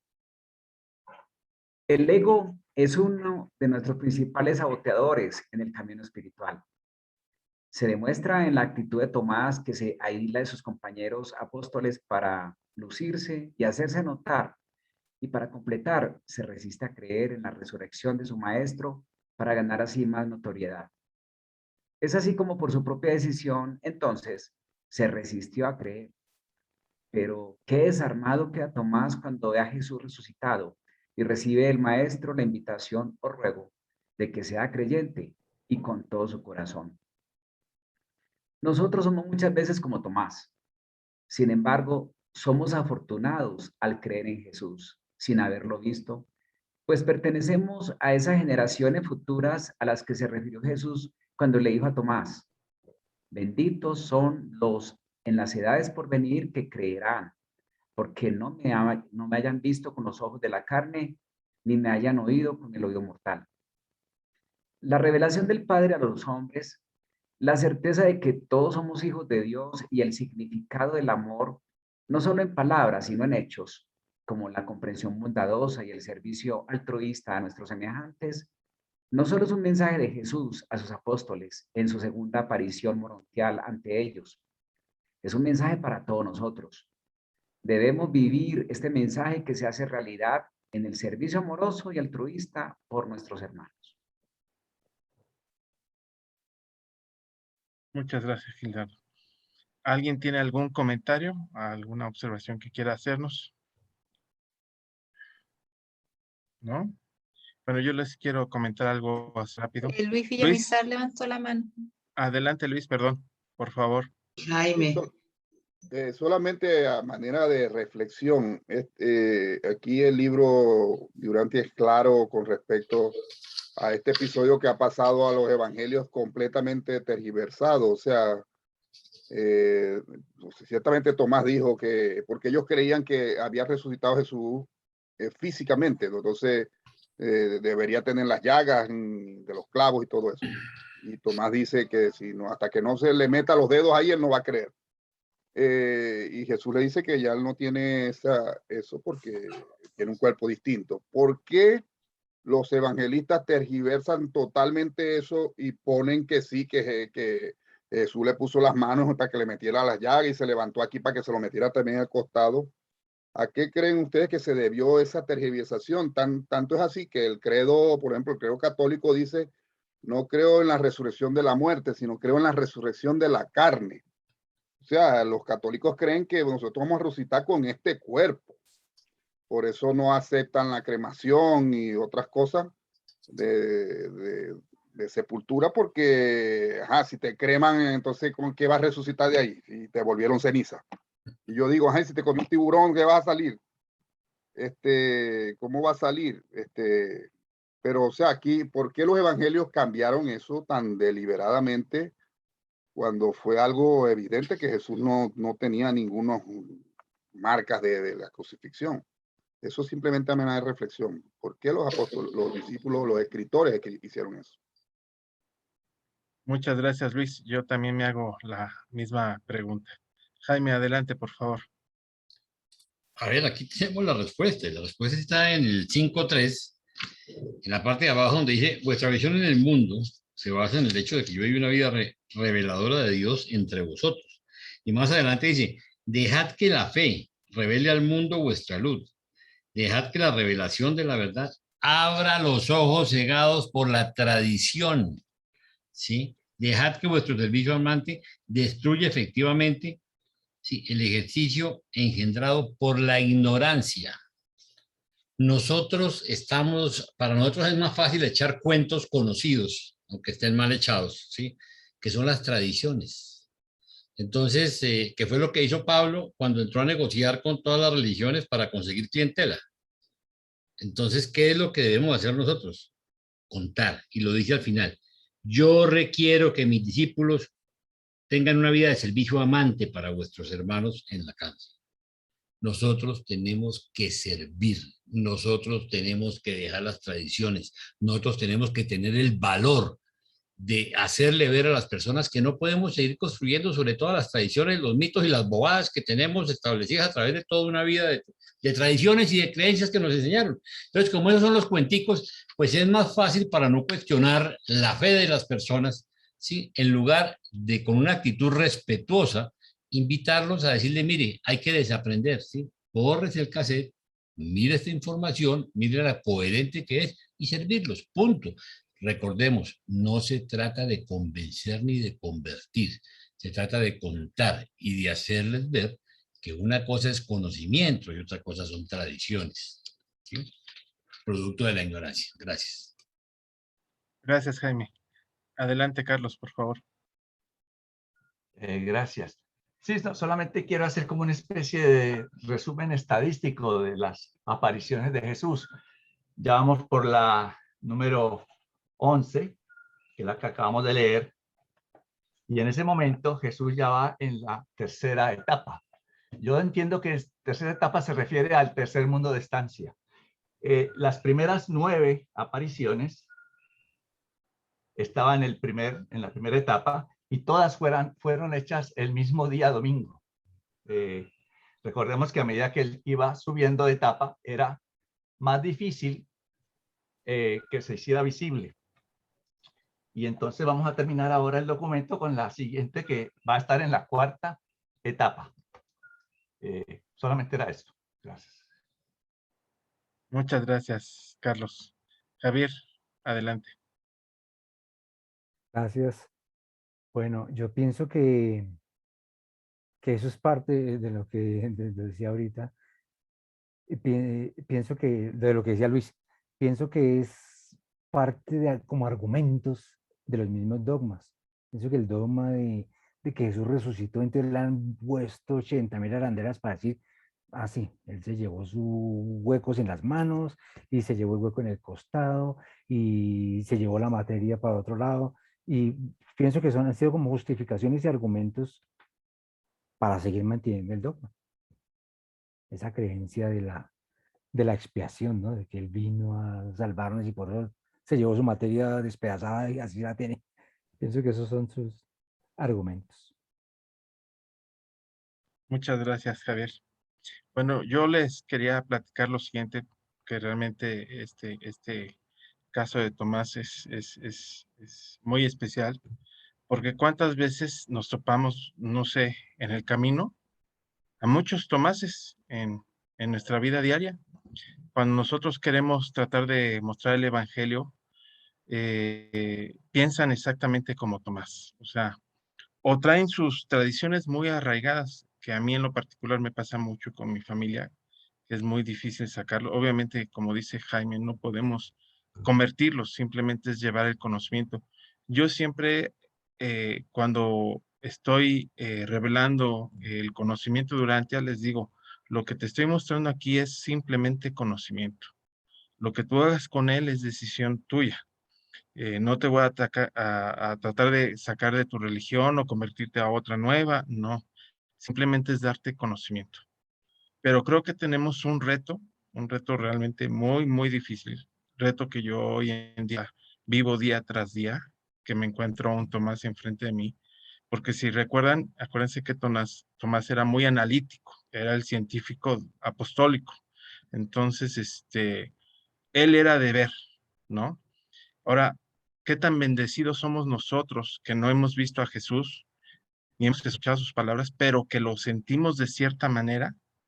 Ahora sí que los vemos con los ojos del Espíritu y lo escuchamos con los ojos del Espíritu prácticamente, perdón, con los oídos del Espíritu, al escuchar esas palabras mediante el Espíritu de la verdad.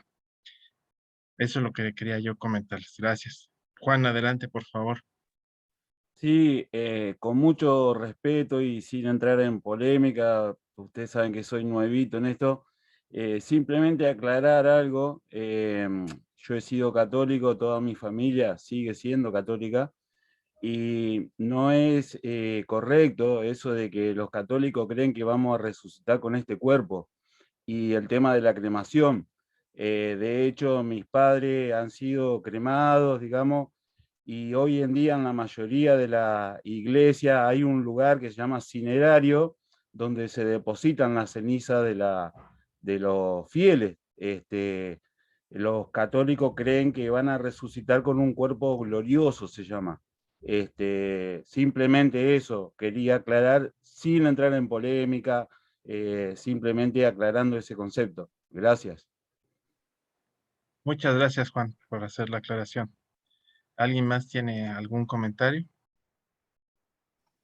¿No? Bueno, entonces continuamos.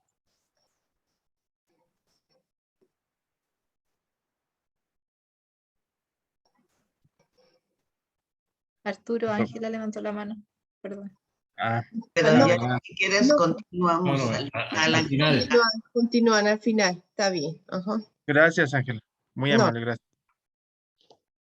6. La aparición en Alejandría. Mientras los 11 apóstoles iban en camino a Galilea, acercándose al fin de su viaje, el martes 18 de abril por la noche, a eso de las 8:30, Jesús apareció ante Rodán y unos 80 demás creyentes en Alejandría. Fue esta la 12ª aparición del Maestro en forma morontial. Jesús apareció ante estos griegos y judíos al finalizar el relato de un mensajero de David sobre la crucifixión. El mensajero, siendo el quinto de la serie de corredores camino de Jerusalén a Alejandría, había llegado a Alejandría en las últimas horas de esa tarde, y cuando hubo entregado el mensaje a Rodán, se decidió que se convocaría a los creyentes para recibir el mensaje mismo, del mensajero mismo la noticia trágica. A eso de las 8 de la noche, el mensajero Natán de Busiris se presentó ante el grupo y les relató con detalle todo lo que el corredor precedente le había contado a él. Natán finalizó su emotivo relato con estas palabras. Pero David, quien nos envía con esta noticia, informa que el maestro, al pronosticar su muerte, declaró que volvería a resucitar. Aún mientras hablaba Natán, apareció allí el maestro morontial, a plena vista de todos, y cuando Natán se sentó, Jesús dijo: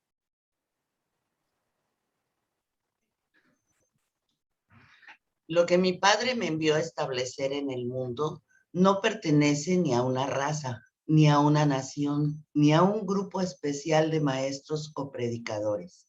Este evangelio del reino pertenece tanto a los judíos como a los gentiles, a los ricos y a los pobres, a los libres y a los esclavos, a los hombres y a las mujeres, aún a los niños pequeños.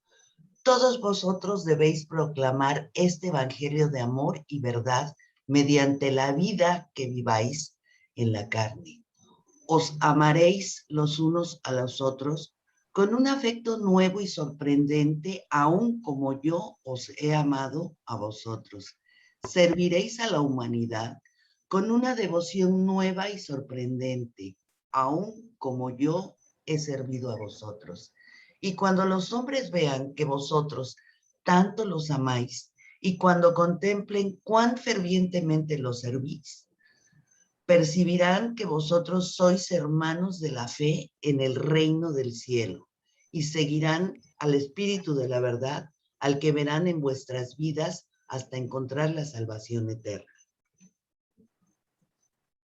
Así como el Padre me envió a este mundo, aún así ahora yo os envío a vosotros. Todos vosotros sois llamados a llevar la buena nueva a los que están en las tinieblas. Este evangelio del reino pertenece a todos los que en él crean. No deberá ser confiado en las manos de meros sacerdotes. Pronto vendrá sobre vosotros el Espíritu de la verdad, y Él os conducirá a toda la verdad. Salid pues al mundo predicando este evangelio, y pensad que yo estoy con vosotros siempre, aún hasta el fin de los tiempos.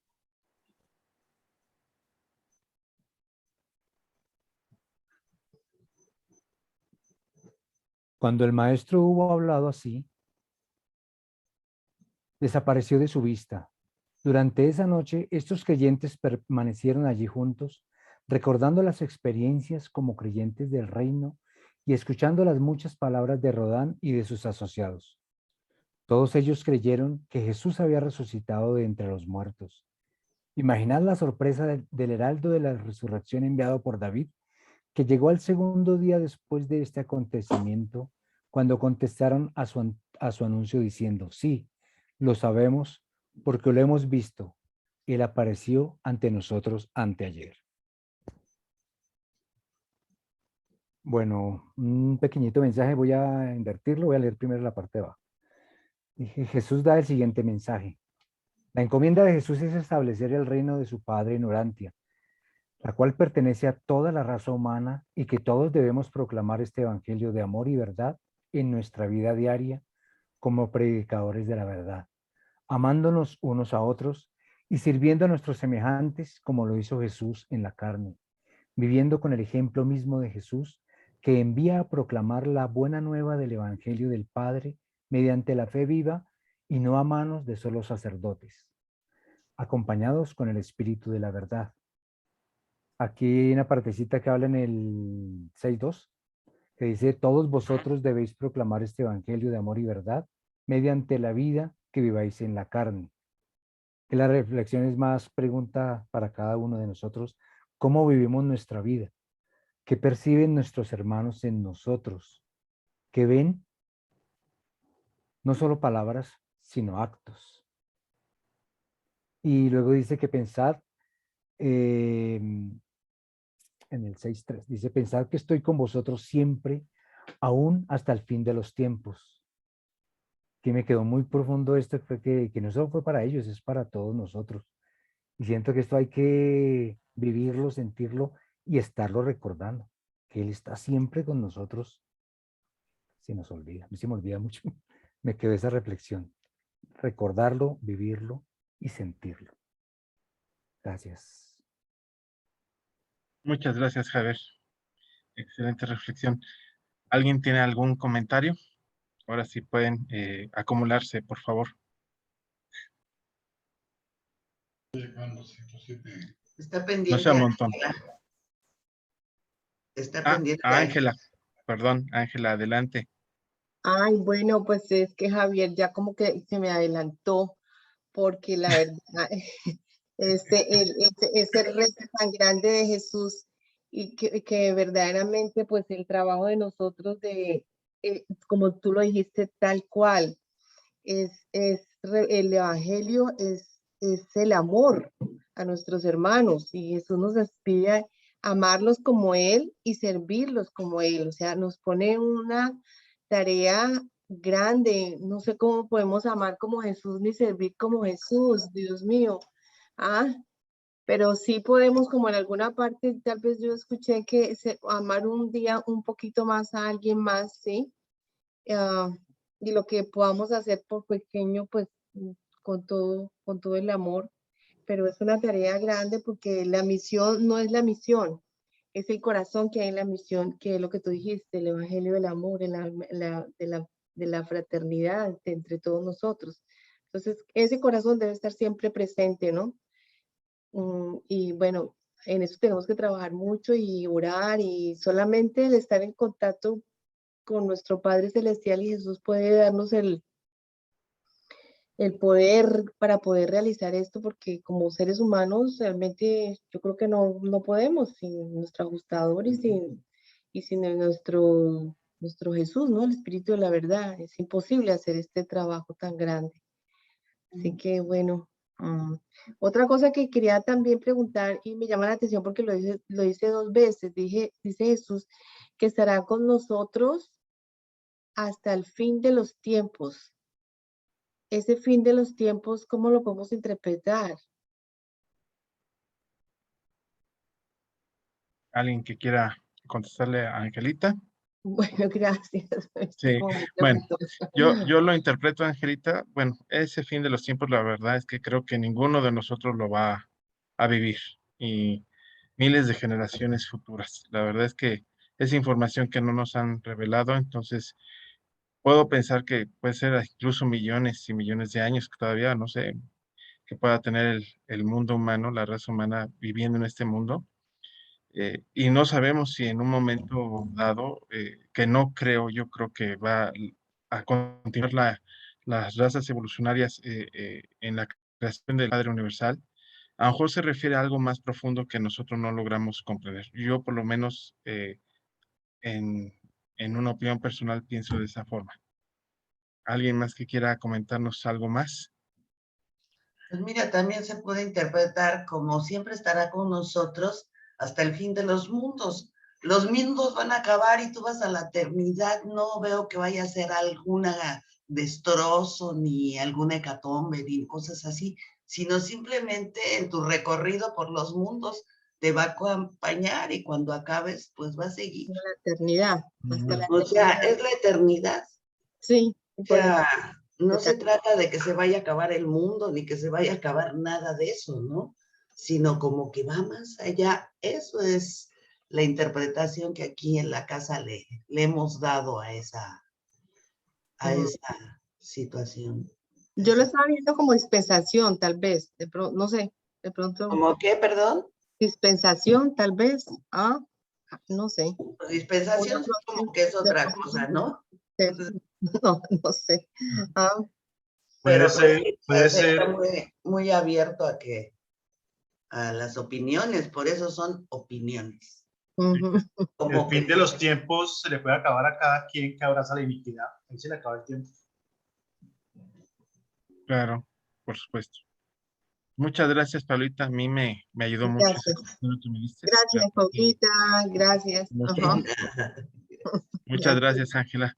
Ok. Bueno, si ya no tienen algún comentario más, alguna duda, entonces para finalizar, yo quiero preguntar, Paulita, nosotros somos ya el último equipo que participa en estos documentos. ¿Ya no hay otro equipo más adelante que presente algún otro documento? Sí falta Flor.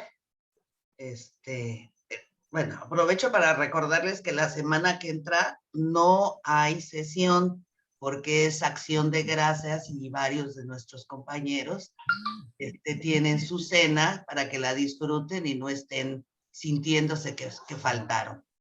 Perdón, Paola, no es el próximo jueves, es en 2 semanas. Ay, sí, gracias, gracias. Qué bueno que me dices, Carlos. Tú eres mi fe de rata de todos, de ratas, de rata. Gracias, Carlos, sí. Gracias. Es que tú sí, allá en donde tú vives, sí la celebran, ¿no? Claro, sí, es el jueves 25. El jueves 25, por favor, para que tomen nota. Para que lo agenden, de favor. Entonces, sí nos vemos el próximo jueves. Correcto. Bueno, sí, muchas gracias. Sí, y me corresponde a mí y después de Thanksgiving a Flor. A Flor. Okay. Son las 2 últimas que quedan, la de Jaime y la de Flor. Y después ya vienen con la que cerramos este año, que la hacemos los 4, y las últimas 2 también. El año que entra. Ok, muchas gracias, Paulita. Bueno, pues a nombre de todos los estudiantes, yo quiero darle las gracias a Paulita, a Flor, a Javier, a Jaime, por hacer de esto posible, el esfuerzo que ustedes hacen por nosotros para tratar de instruirnos las verdades del libro de Urantia. A nombre de todos, yo quiero darle las gracias. Yo he tenido un crecimiento tal que realmente les agradezco. También les pido disculpas si de repente nos adoramos en la presentación de la clase, pero bueno, nos ganan luego los nervios. Pero les agradezco también infinitamente a a mis compañeros y hermanos, Paulita, Mónica, Gildardo, Javier, Claudio, que confiaron en mí, que me postularon para liderar esta clase. Yo, la verdad, les comento, no me sentía todavía listo para presentar yo una clase de esta magnitud, pero les agradezco que me hayan dado esta oportunidad. Ojalá haya sido de su agrado, ya que lo hicimos con mucho amor. La verdad es que en el momento de las prácticas y un servidor practicando solo, pues siempre como que salía bien, pero pues ya ven que esto no es lo mismo, ¿verdad? Los nervios nos traicionan y es algo complicado. Bueno, siendo así, pues quiero darle también, bueno, nuevamente a nombre de mis compañeros, bueno, este trabajo fue realizado por mis hermanas Paulita, Mónica, mis hermanos Gildardo, Javier, Claudio y su servidor. Agradezco infinitamente la bendición de nuestro Padre Celestial por permitirme estar aquí con ustedes y compartir este gran documento. Realmente tiene unos mensajes muy profundos. No es que no todo el libro los tenga, realmente todo el libro los tiene, pero estoy muy bendecido por ser parte de ello. Gracias a todos. Te paso el micrófono, Paulita. Muchas gracias, Arturo. Muy buena presentación. Y pues sí, ya estamos en tiempo todavía para pasarle el micrófono a Jaime. La semana que entra nos vemos y muchas gracias a todos los que participaron, al equipo, en especial por todo su trabajo, a Luis Fontecha por su hermosa. O sea, ahí nos enseñó lo que es participar, lo que es regalarnos una invitación hermosa y, o sea, Generosidad. sí, qué generosidad, ¿no? Qué hermoso. Muchas gracias, Luis. Y a todos los que participaron, porque fueron muy importantes sus participaciones y nos han hecho crecer. Gracias, equipo. Gracias, grupo. Y pues ahora sí, Jaime, te dejo la palabra porque estamos en tiempo. Bueno, bien, gracias a todos, Paulita y todo el equipo. De verdad que ha sido una presentación muy linda. Están cerrando el año con broche de oro en sus presentaciones y nos dejan un muy buen ejemplo. Que el Señor los bendiga y si todo sale bien, esta noche subiremos la clase como es costumbre, ¿ok? Que descansen. Bueno, Gracias. gracias. Hasta luego, buenas Muchas noches. gracias a todos. Que Dios los bendiga. A todos.